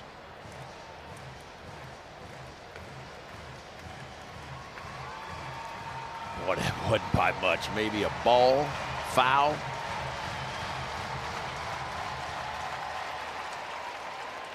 Now the contact play is on at third base for Basallo, but you got to be careful not to get too far down there because you have a left-handed hitter and a clear throwing lane for Langoliers. But you got to be aggressive enough to be able to score on a ground ball. Well, that was almost a contact play from the sweeper to his kneecap. Good pick by Langoliers with runners at the corners. The go ahead run 90 feet away with only 1 out in the 6th. Severino's 2-2. Fouled off again. And when I say contact play, what I mean by this is Samuel Basallo is going to be moving on any contact at all. If there's a line drive to second base shortstop, he's going to get doubled off. And if there's a line drive to the outfield, there's a chance he doesn't get back to the bag in time to tag up either. That's the risk with it. But if you get a dribbler in the infield, you look where the middle infielders are, they're going to try to play 2. But you got to be able to score on a ground ball. Severino has 4 strikeouts today, all looking. He does not have a lot of swings and misses. Taveras is running. Pitch inside. The throw through is late. A stolen base for Leote Taveras. Takes that double play out of the equation, at least on a force. That is big, too. Taveras' 2nd stolen base of the year. The 19th stolen base of the year for the Orioles. Langoliers, who has one of the fastest pop times in baseball, was comfortable throwing through because Basallo was at third. But now it's 3-2. The infield creeps all the way in. So that forces in the middle infielders. And Beavers fouls away another. What a fight here from Dillon. Well, Severino at 101 pitches. This is impressive. Still pumping 98. He knows he's right to the end of the rope, too. If you're Severino, you're just emptying the tank right here. If you're Dylan Beavers, you're looking for a mistake. Last time out through 102. His 102nd of the day is slammed into left for a go-ahead base hit. Beavers delivers, and the Orioles take a 2-1 lead. Now that's the approach we've all been waiting for right there. And I think if more of the Oriole hitters will have this approach right here, it will pay off big time. Fought off some really tough pitches and then finally got something that he can handle. And again, didn't have this big long swing at it. Watch how short this is. Just trying to put a ball in play, just goes out and plays pepper with it. Nice and short, and boy, does it ever pay off. A backside RBI single, and the Orioles take the lead. How about taking 99 on the corner, up and away, out the other way. First and third, one in. Orioles have the lead, and the A's to the bullpen. MedStar Health pitching change. Get the same top-rated care the Orioles trust. Visit medstarhealth.org to find care now. MedStar Health, it's how we treat people. Luis Severino is out. Justin Sterner is in, making his 19th appearance of the year. Pretty much big league average ERA. Opponents hitting .263 off the right-hander, Sterner. Good ground ball pitcher. That's what the A's are looking for right here. A ground ball to try to turn two. The Orioles are trying to play a little add-on with Justin Wilson. Here's a bunt try by Wilson. He is going to pull back. He did not offer. So a potential squeeze bunt situation here for Weston Wilson, who has walked and struck out. You got some tools around here. The Orioles can play around a little bit if they want. Taveras at third, Beavers at first. Two terrific runners. And Wilson squares again, and he pops it up foul. Kurtz came crashing down from first. Now this is the old safety squeeze. A regular squeeze, the guy at third base, which is Taveras, he is off and moving on the pitch. But this is the one where you see it down and then you try to advance. Now, with Kurtz crashing as hard as he's crashing, it's going to be hard to get there. Wilson only has one career sacrifice bunt. It came last year. Let's see if he tries it again. He's going to try it, and he pulls it back. So it's 2-1 now. Sterner, four-seam fastball, cutter, and sweeper. Three-pitch mix. Fastball, pretty much big league average. Shade over 93. The sweeper has been his best pitch so far, though. There's the bunt shown again. Wilson takes wide. So now he's got the count well in his favor. You take the bunt off on 3-1? I would think so, because likely to get a pitch he can handle right here.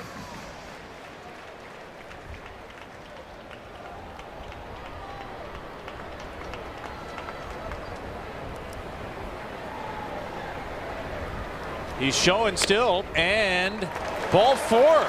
So he tried to sacrifice, give up an out to get a run in potentially, but Sterner couldn't throw it in the zone, and that loads the bases for Blaze Alexander. The second walk for Weston Wilson today, and the fifth for the Orioles against only 4 strikeouts. And don't think the bunt's not on right here either. It very well could be. Now it's got to be a good bunt because you got to force it home plate. But Taveras runs well.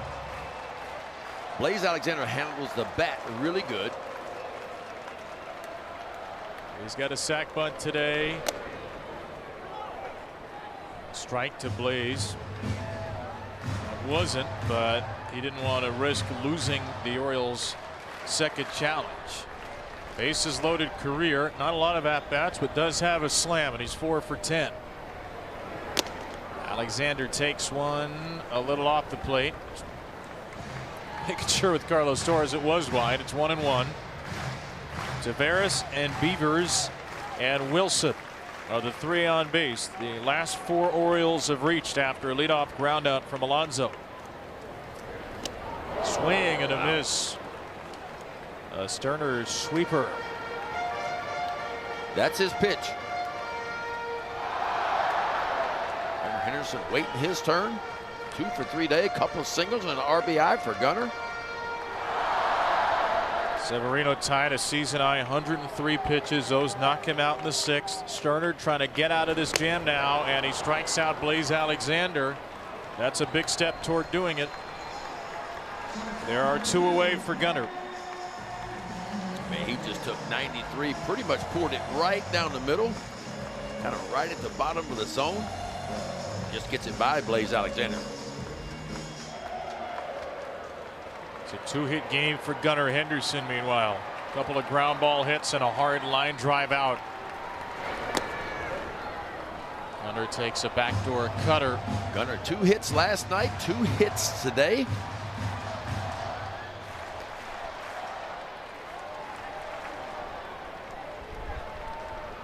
Trying to bounce back from a slow start. 0-2. That's the one Gunnar's been chasing a little bit as of late. That elevated fastball just above the top of the zone. Got to go to work here.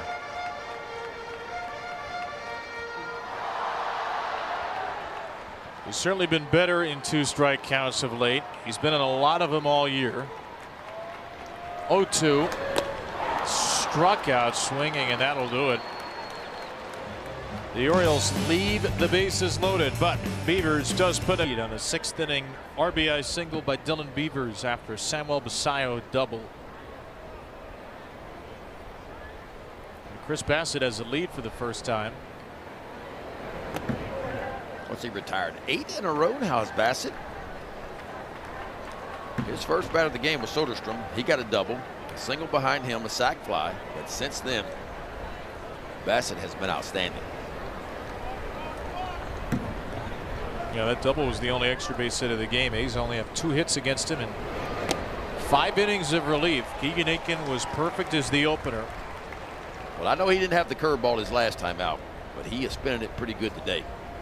And he's done some nice work with that cutter, too. Both cutters are away to the right-handers and into the left-handers.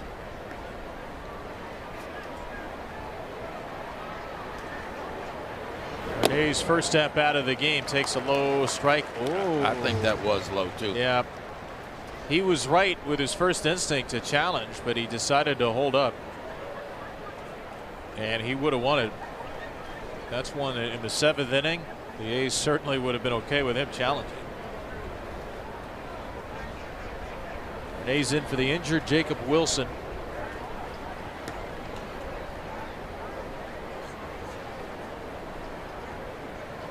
One, 2.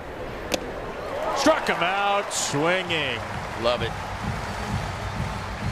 Well, spin them if you got them. Chris Bassett is spinning that breaking ball today. Watch this. A little bit low 3/4, just kind of, it's a curve ball, but he kind of sweeps it to the outside part.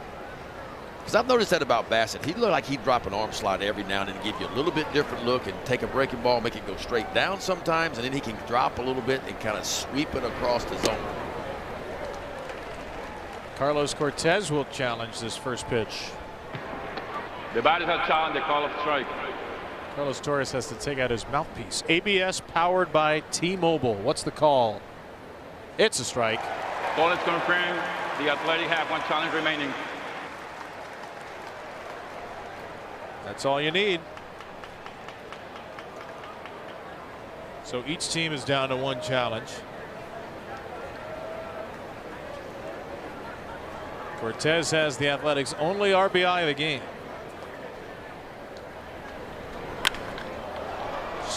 Shoots this ball into center field, a sizzling single. Second hit of the series for Cortez, and the tying run is at first here in the 7th. 1 out for Butler.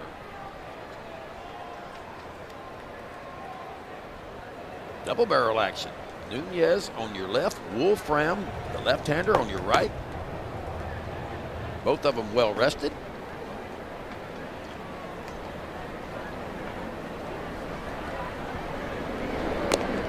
Grant Wolfram is probably the more likely option at this point because the on-deck hitter is Zach Geloff, a righty, and then it's lefty-lefty with McNeil and Kurtz.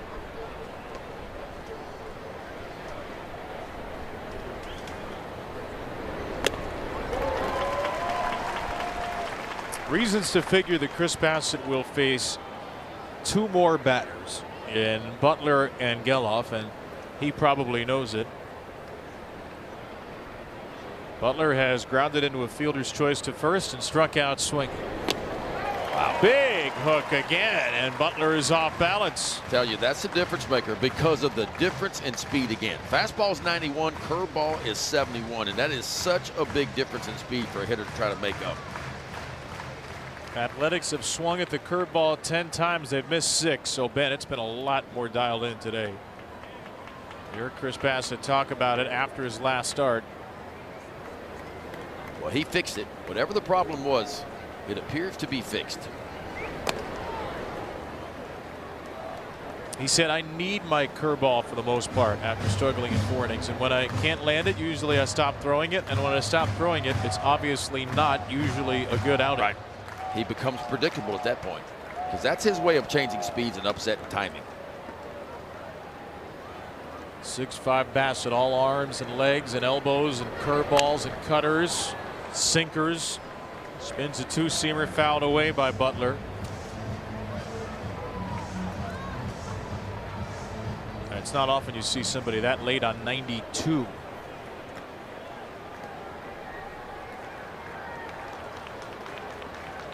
See if he can put the finishing touch on Butler again. Not there.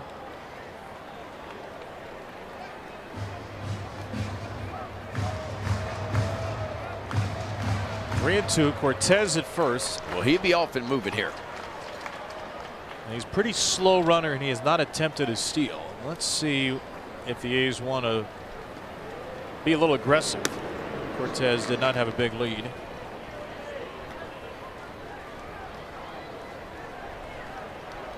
Bassitt at 87 pitches now.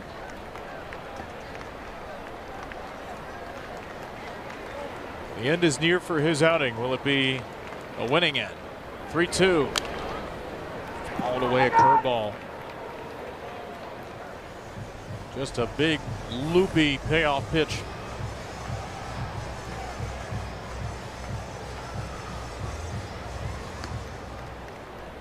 Against his old team, against the organization where he had the most success. Chris Bassitt has turned back the clock today. So far delivering one of his best outings of the year. His 3-2 again. Butler punches it out of play. Pretty good at bat going on by Butler.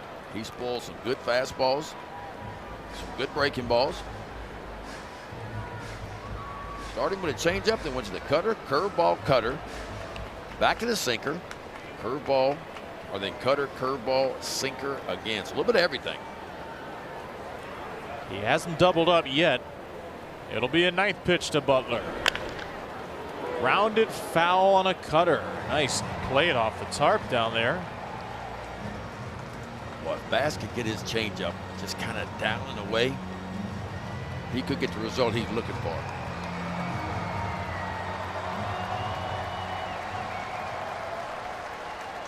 '25-year-old Lawrence Butler. Just 184 coming into the game. He has struggled this year. We got a timeout taken here. Samuel Basayo called timeout there. I think the pitch clock was running down. Bassitt was a little bit late pushing the buttons. And that counts as a second disengagement. 3-2. Cortez at first. Bassitt delivers a two-seamer, and Butler delivers it out of play. I'm telling you, if he could start that changeup right there, he'll get the result he wants. Remember yesterday, Tyler Soderstrom had a 14-pitch at-bat before popping out. The next batter, Brent Rooker, homered. So Butler is trying to squeeze every ounce of juice out of Bassitt here. He's going to see an 11th pitch. And Chris is going to call Basayo out. Let's see. Yes, he is calling out Samuel Basayo for a mound visit. If it's a disengagement, it would have been a balk, but it's not. You can see Carlos Torres is waving Carlos Cortez back to first because Basayo had called for time a couple of pitches prior. That counted as the second disengagement. And very smart here by Basayo to head to the mound, make sure it would be a mound visit and not that third disengagement. Well, and on Bassitt's part too, because he stepped off and instantly he motioned for Basayo to come out. These are all the little things and nuances that we've introduced into the game the last few years in the pitch clock world. You have to be aware of it, even in a high stress moment. He's got the pitch he wanted. They had to think about this for a minute. Once more, a 3-2 pitch. Swing and a miss and a breaking ball. Throw to second. And Cortez is safe. So he steals the bag. Bassett throws a curveball he was looking for, gets the strikeout, out number 2. What a big time pitch, man. 3-2 count. You want to throw a strike, and he just leans on that breaking ball that he had none of his last time out against the Marlins. A good throw by Basayo, but not in time. That breaking ball is so slow, it takes a while to get to home plate. But a huge second out of the inning for Bassett right here. Orioles took a look, decided not to challenge. Cortez, his first career steal. So what does Chris Bassett have left in the tank now after 11 pitches to Butler? This is going to be his final batter. It's Zach Geloff. And a first pitch is a little down and out. He challenged. Bassett challenged this one. Whoa. The pitcher challenged, they call a ball. Bassett quickly went to his hat.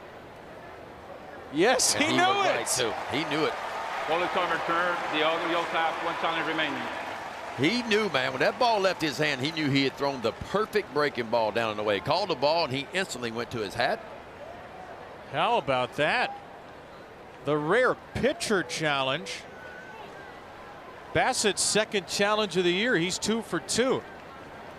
So the Orioles have 3 successful pitcher challenges. Ryan Helsley once, and now Bassett for a second time. 0-1 to Geloff. Up the middle and through. It's a base hit. And Cortez, after the steal, is coming home. Throw from Taveras. He's out. Dead meat at the plate.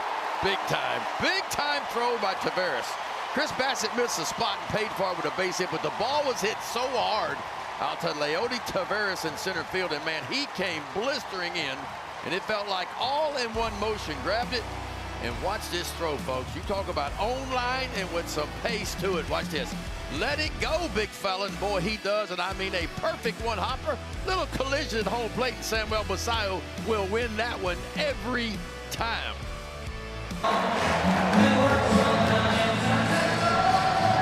What a wild couple of half innings it's been. The Orioles get a run, load the bases, strand them with 1 out. And then the A's have the tying run thrown out at the plate.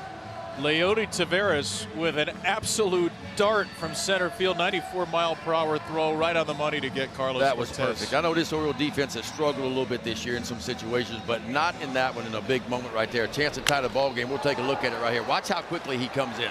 Comes in hard, catches it off his left side, and all in one motion just lets it rip. And I mean a perfect throw to Big Sam, who will take care of the rest from there. Just a big-time play all the way around from the Orioles. So defense on point today for the Orioles. And boy, give Chris Bassett so much credit, man. 6 innings of work for him. Only 1 run he's allowed to this point. And the Orioles take a 2-1 lead into the bottom of the 7th inning. And appreciative Craig Alvarez came right out to make sure Samuel Basayo was okay. First outfield assist as an Oriole for Leody Taveras, who has been one of the great surprises of the season. And Taveras, who had a base hit right before that Dylan Beavers single, has made some big plays today at the plate and in the field. So Luis Medina comes in as the Athletics' second reliever of the game. Medina, a good arm, man. Breaking ball, change up, and a good sinking fastball. It's an upper 90s fastball.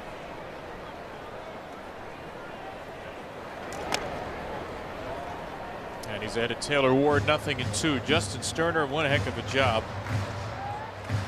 Walked Weston Wilson, who was trying to bunt. Looked like he had lost control from the start. Then he struck out Blaze Alexander and Gunnar Henderson to leave the bases loaded. Here's a challenge by Shea Langeliers. Catcher's challenge, they call a ball. And the A's have 1 remaining. Langeliers is in search of a strikeout. Now they still have 1 remaining. He got it. Ward is down looking for a second time. They have 1 challenge remaining. This has basically been a Taylor Ward game. Walk, strikeout looking, walk, strikeout looking. 500 on base percentage, but he has not put a ball in play. And here comes Hanley.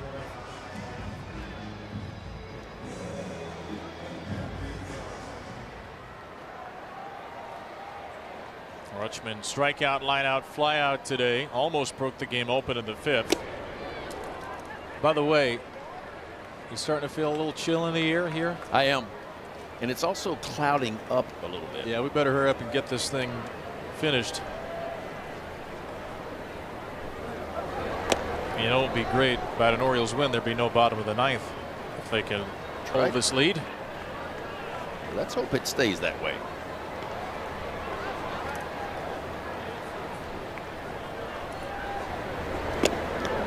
Wow. You don't see Adley do that a lot. That's the kind of stuff that Medina has, and he's throwing on 9 days rest.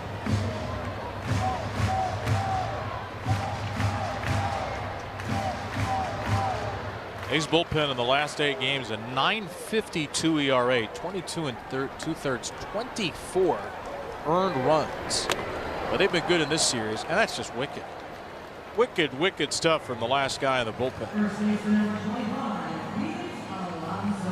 How many times do you think Adley swung and missed at back-to-back pitches this year? Maybe count on one hand. Not many. But Medina's got some different kind of stuff, man. And it's set up with that high velocity fastball. The opponents are hitting just 188 off of that.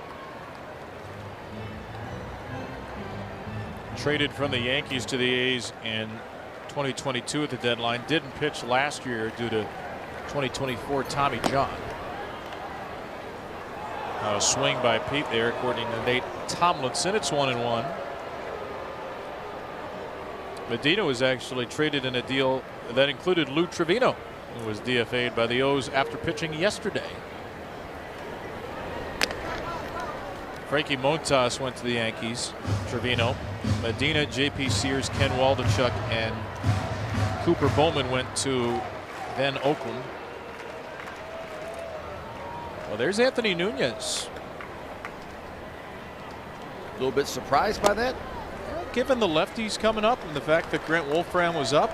You got lefty, lefty, and then 2 righties. Now, the Orioles do like Nunez as a platoon neutral guy. They like his mix against lefties as well. Pete will take a strike. Much to his chagrin, it was in the zone.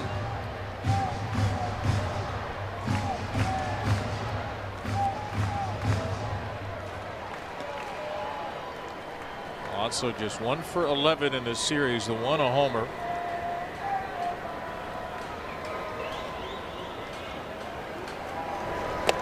Oh, that's a big swing and a beautiful 7th for Medina. Strikes out the side, O's by 1 into the 8th. Sonic boom at the plate, end of the top of the 7th. Leody Taveras threw out Carlos Cortez to keep the Oriole lead at 2-1. Anthony Nunez will try to keep it there in the 8th inning. Nunez making his 18th appearance of the year. The whip outstanding. The opponent's batting average only .225 against the right-hander. Nunez, high velocity heater, 96 miles an hour. It will average. That sweeper, though, has been his best pitch. That and the changeup. And the changeup is how he neutralizes left-handed hitters. Jeff McNeil, a left-handed hitter, starts off the inning with a pop-up, and Gunnar Henderson retires him. Big pocket here for Nunez. Big moment for a pitcher who just came out of the gates firing and then has run into some rough patches. Yeah. But his last outing in Miami was a good one. Faced 4 batters between the 7th and 8th. Got them all out in a 7-4 Oriole win on Wednesday. And a big challenge here in facing Nick Kurtz. Kurtz 0 for 3 today. He's had a big series, though. First 2 games, he was outstanding. Yeah, this is a heck of a dangerous hitter as the tying run. The power hasn't been there yet this year, but you know it'll come. 5 home runs. He has reached base in his last 33 games, coming into today where he's 0 for 3.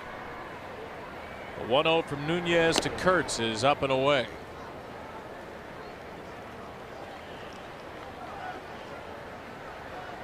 Blaze Alexander, we just saw next to Gunnar Henderson in the other direction at 3rd. Jeremiah Jackson has come into play 2nd. Weston Wilson out of the game.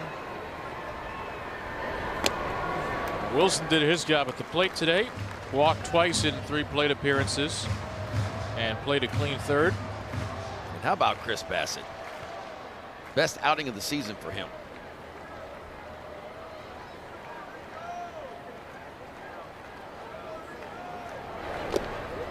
in the dirt. Yeah, 2 of the last 3, Ben, have been really good for Chris. 6 2/3, 1 run against Houston, walked 1, struck out 7, 6 innings, 1 run today, strikes out 6, only walked 1 as well. What a difference 5 days makes too. Because the curveball was outstanding today. He could not find it his last time out against the Marlins. 3-1 is wide. Nunez puts on Kurtz, and now it's a 34-game on-base streak, the longest of any active major leaguer. And the Athletics have the tying run on with 1 out for Shea Langeliers. There's Chris Bassett, swings and misses. He had 14 of them today. That's a season high for him. 7 on that curveball, 3 on the cutter, a couple on the sinker, then changeup and sweeper. But the curveball was a difference maker today, and I think the cutter was too. He did a good job with the cutter.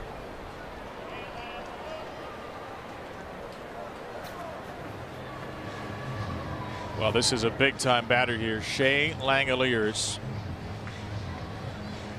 3rd in the American League in slugging percentage, 1st in hits. Having a monstrous year, and he could put the A's on top. Nunez can also get out of the inning with a ground ball, and he has lost the zone a little bit.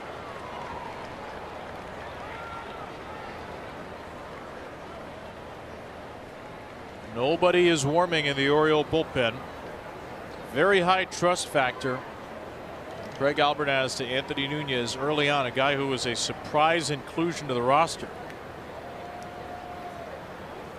Here's his 2-0 to Langeliers. That's a good cutter.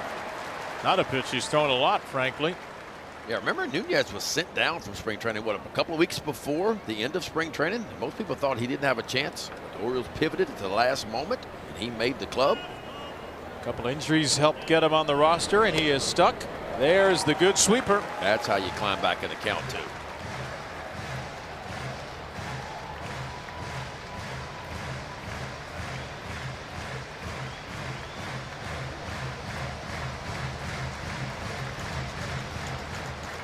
Two balls, 2 strikes for Langeliers.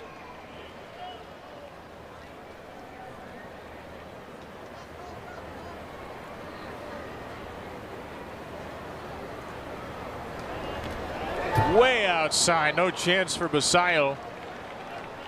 It's a wild pitch thrown by Nunez, his 2nd of the year. And the tying run is in scoring position with only 1 out. Drew a pretty good sweeper to get back in the count. Boy, this one nowhere close. The A's today 1 for 3, runners in scoring position.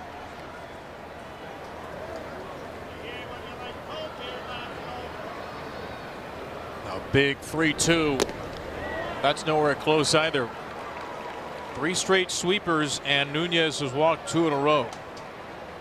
I'd like to see Drew French come out, just there he is, and just kind of calm him down, because I see him opening up. He's pulling towards the first base side a little bit as Rico Garcia is going to start playing catch that Oriole bullpen.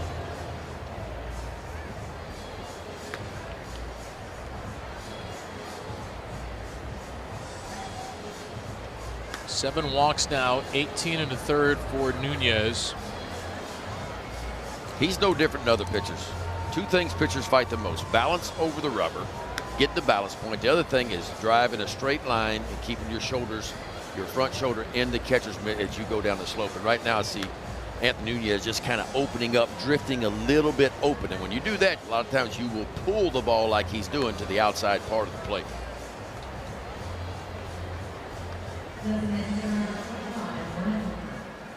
That visit also gives Rico Garcia a little more time to warm up, but it's going to be Nunez against Rooker. One of the best power hitters in baseball over the last 3 years. Brent Rooker with 2 on and 1 out. First pitch to him is a called strike. Like that, man. Sinking fastball right inside, or was it? And the Athletics have a challenge. Rooker chooses not to use it. So it's 0-1 to him. And he chases the sweeper. There you go. East to west. Fastball in, sweeper away. Now you got options. Stambo Basayo got to be ready to block that sweeper in the dirt. Anything in the dirt, be ready. In the dirt, he was ready.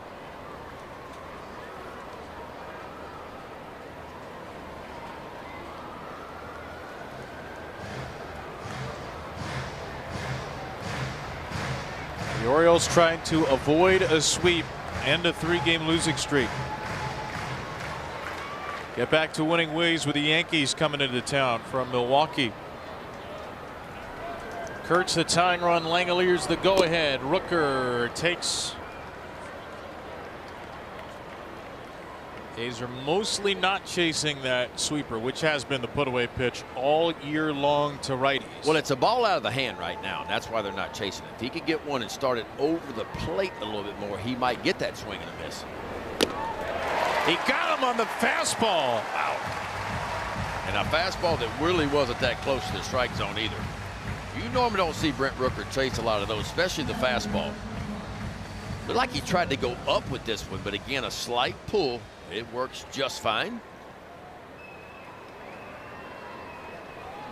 You think Rooker was figuring two-seamer out of the hand, or was he just totally fooled? I think he was looking for that two-seamer coming back door. One thing about Anthony Nunez, he doesn't throw a lot of four-seamers to righties. He throws 3 times as many two-seamers, and so even though the pitch wasn't close, maybe the advanced scouting Rooker did actually hurt him. 2 on, 2 out for Soderstrom. 2-1 lead in the 8th. Right in there at the knees for a strike. That's where he usually goes with a four-seamer, in there to lefties. We've seen Nunez pull a couple of unexpected rabbits out of the hat in this inning. Changeup flutters away. Soderstrom has doubled and scored the only A's run.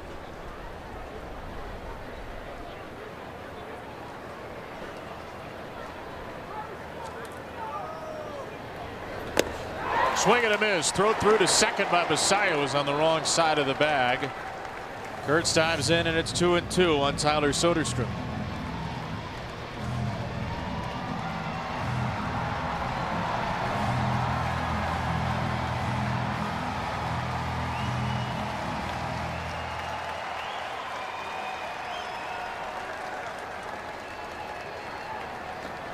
The 2-2. Just missed with that changeup, didn't he? Well, this is really going to help. Kurt's not a great runner. If there's a base hit to the outfield, he'll be moving on 3-2. Langeliers is a great runner behind him. A payoff pitch with 2 on and 2 out in the top of the 8th. Soderstrom hits it in the air to right, and Dylan Beavers is all alone with a 3rd out of the inning. Into and out of trouble for Anthony Nunez. The Orioles with a 2-1 lead in the 8th inning. TBA for the O's, Ryan Weathers for the Yankees. 2-1 Orioles lead on Mother's Day. Samuel Basayo try to add a little insurance. Leody Taveras behind him. Those two combined for an out at the plate in the 7th inning to hold the lead.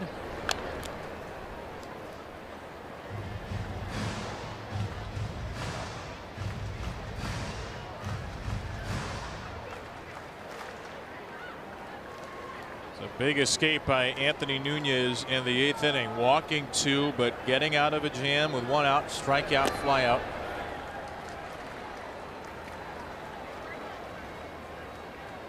The Orioles will have the lead going into the 9th, thanks to their rookie setup man. After a great outing by Chris Bassett, I almost said start. He threw the 2nd inning through the 7th. Keegan Aiken was the opener. Strike 2, Basayo. It's 2-2.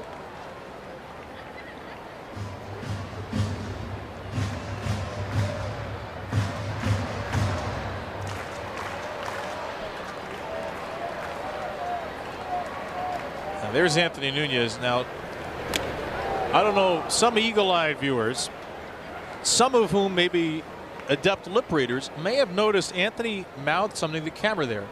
Okay, he's talking, ready? It's a boy. Uh-oh. It's a boy. Oh, that is a strike to Samuel Basayo, and Anthony is mouthing "it's a boy" for some family members His brother and sister-in-law, Danny and Michaela Delgado, are expecting child number 3. And that, folks, is one of the most creative gender reveals you'll ever seen. Anthony had the answer. Danny and Michaela did not know, and I hope that you two are watching. That's what I call multitasking there. There's no Anthony, way I would even have thought to do that escaping after an getting out of that jam. situation. That'd have been the last thing on my mind, to be honest with you. Maybe after the game? Now that's a Mother's Day gift right there. Your brother in front of 24,000 fans in one-run game. I would just expect told you him it's a to boy. maybe look at the camera and go, that's a shutout inning, but not it's a boy. There's a fly ball to left from Taveras, and he is retired. Well, congratulations to the Delgados. Kid number 3, it's a boy. You know, after that inning, might need to be named Anthony. I don't know.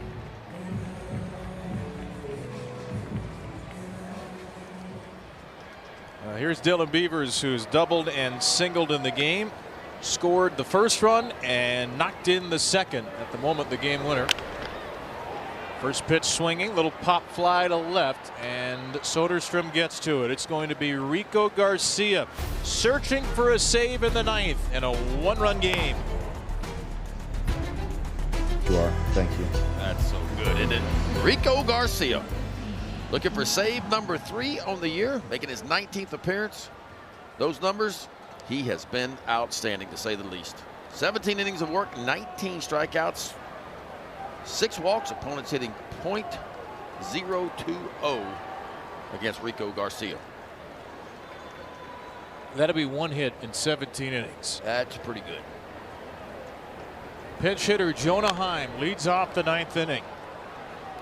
Jacob Wilson was injured on a ground ball in the 5th inning, diving to make a play on a Gunnar Henderson hit. It's a left shoulder injury. That's bad news for Wilson. Darrell Hernandez replaced him, struck out, and now Heim, the backup catcher, bats in the 9th. The only left-handed bat on the bench. And Heim takes a strike. It's 0-2. Anthony Nunez got through a scoreless 8th, walking 2, striking out 1. Chris Bassett, the star of the day from a pitching perspective. 6 innings and 1 run, and now Rico, who has been just about untouchable as a reliever. He's going to face Heim, Cortez, and Butler. It'll be 3 left-handed hitters here. There's an 0-2.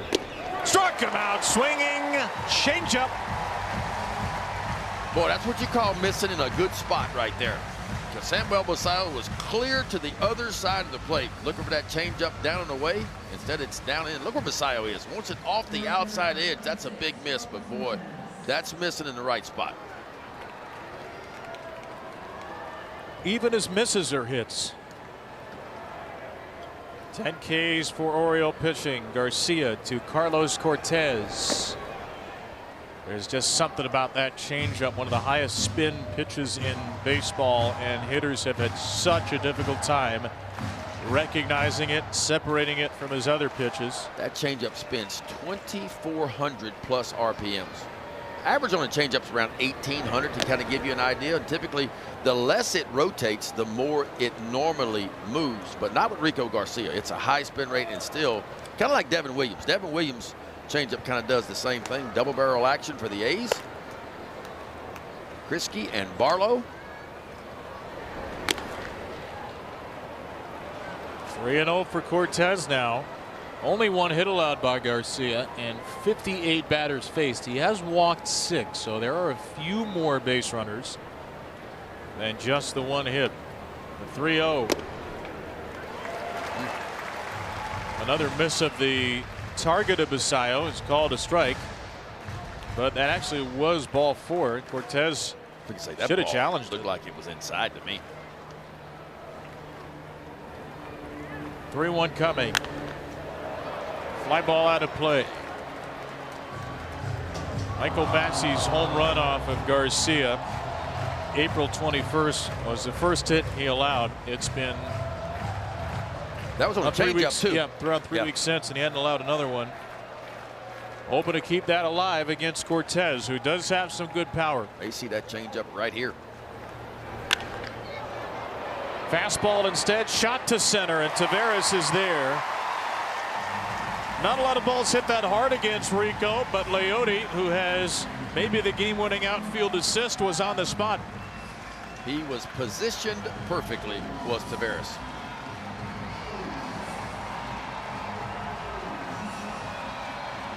A whole lot of Orioles fans are going to get on their feet now and hope that Rico can end this thing against Lawrence Butler.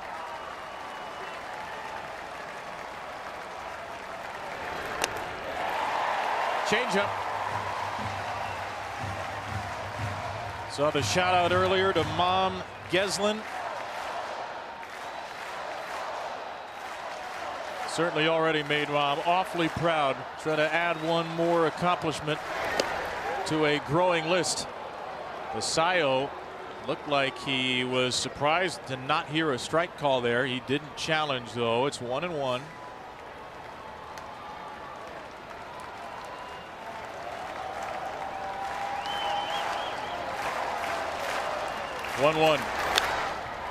Fouled away by Butler, and it's 1-2. One more strike to get for Rico Garcia, searching for his third save.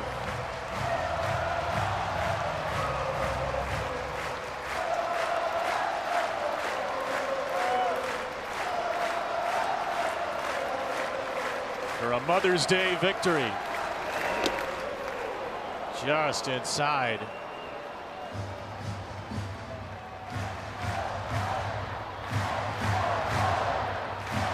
Second inning run for the A's, the only run they've scored. Aiken, Bassett, Nunez, and now Garcia. That is. Yes, sir. Whoa, hold on a minute. Who's challenging now? They both tried to challenge. So Basayo challenged. Carlos Torres called it a strike. Butler challenged, and it's a ball. I've never seen that. It was a double tap. We couldn't even see Rico Garcia. He might have been tapping too. It could have been a triple tap. He's had a challenge left. Butler uses it to extend the game. It's 3-2 here in the ninth. The 2-out pitch is inside, and Basayo will not challenge, and the game continues on a 2-out walk. ABS saves the A's. No BS. Zach Geloff is going to bat with the tying run at first and 2 outs here in the ninth.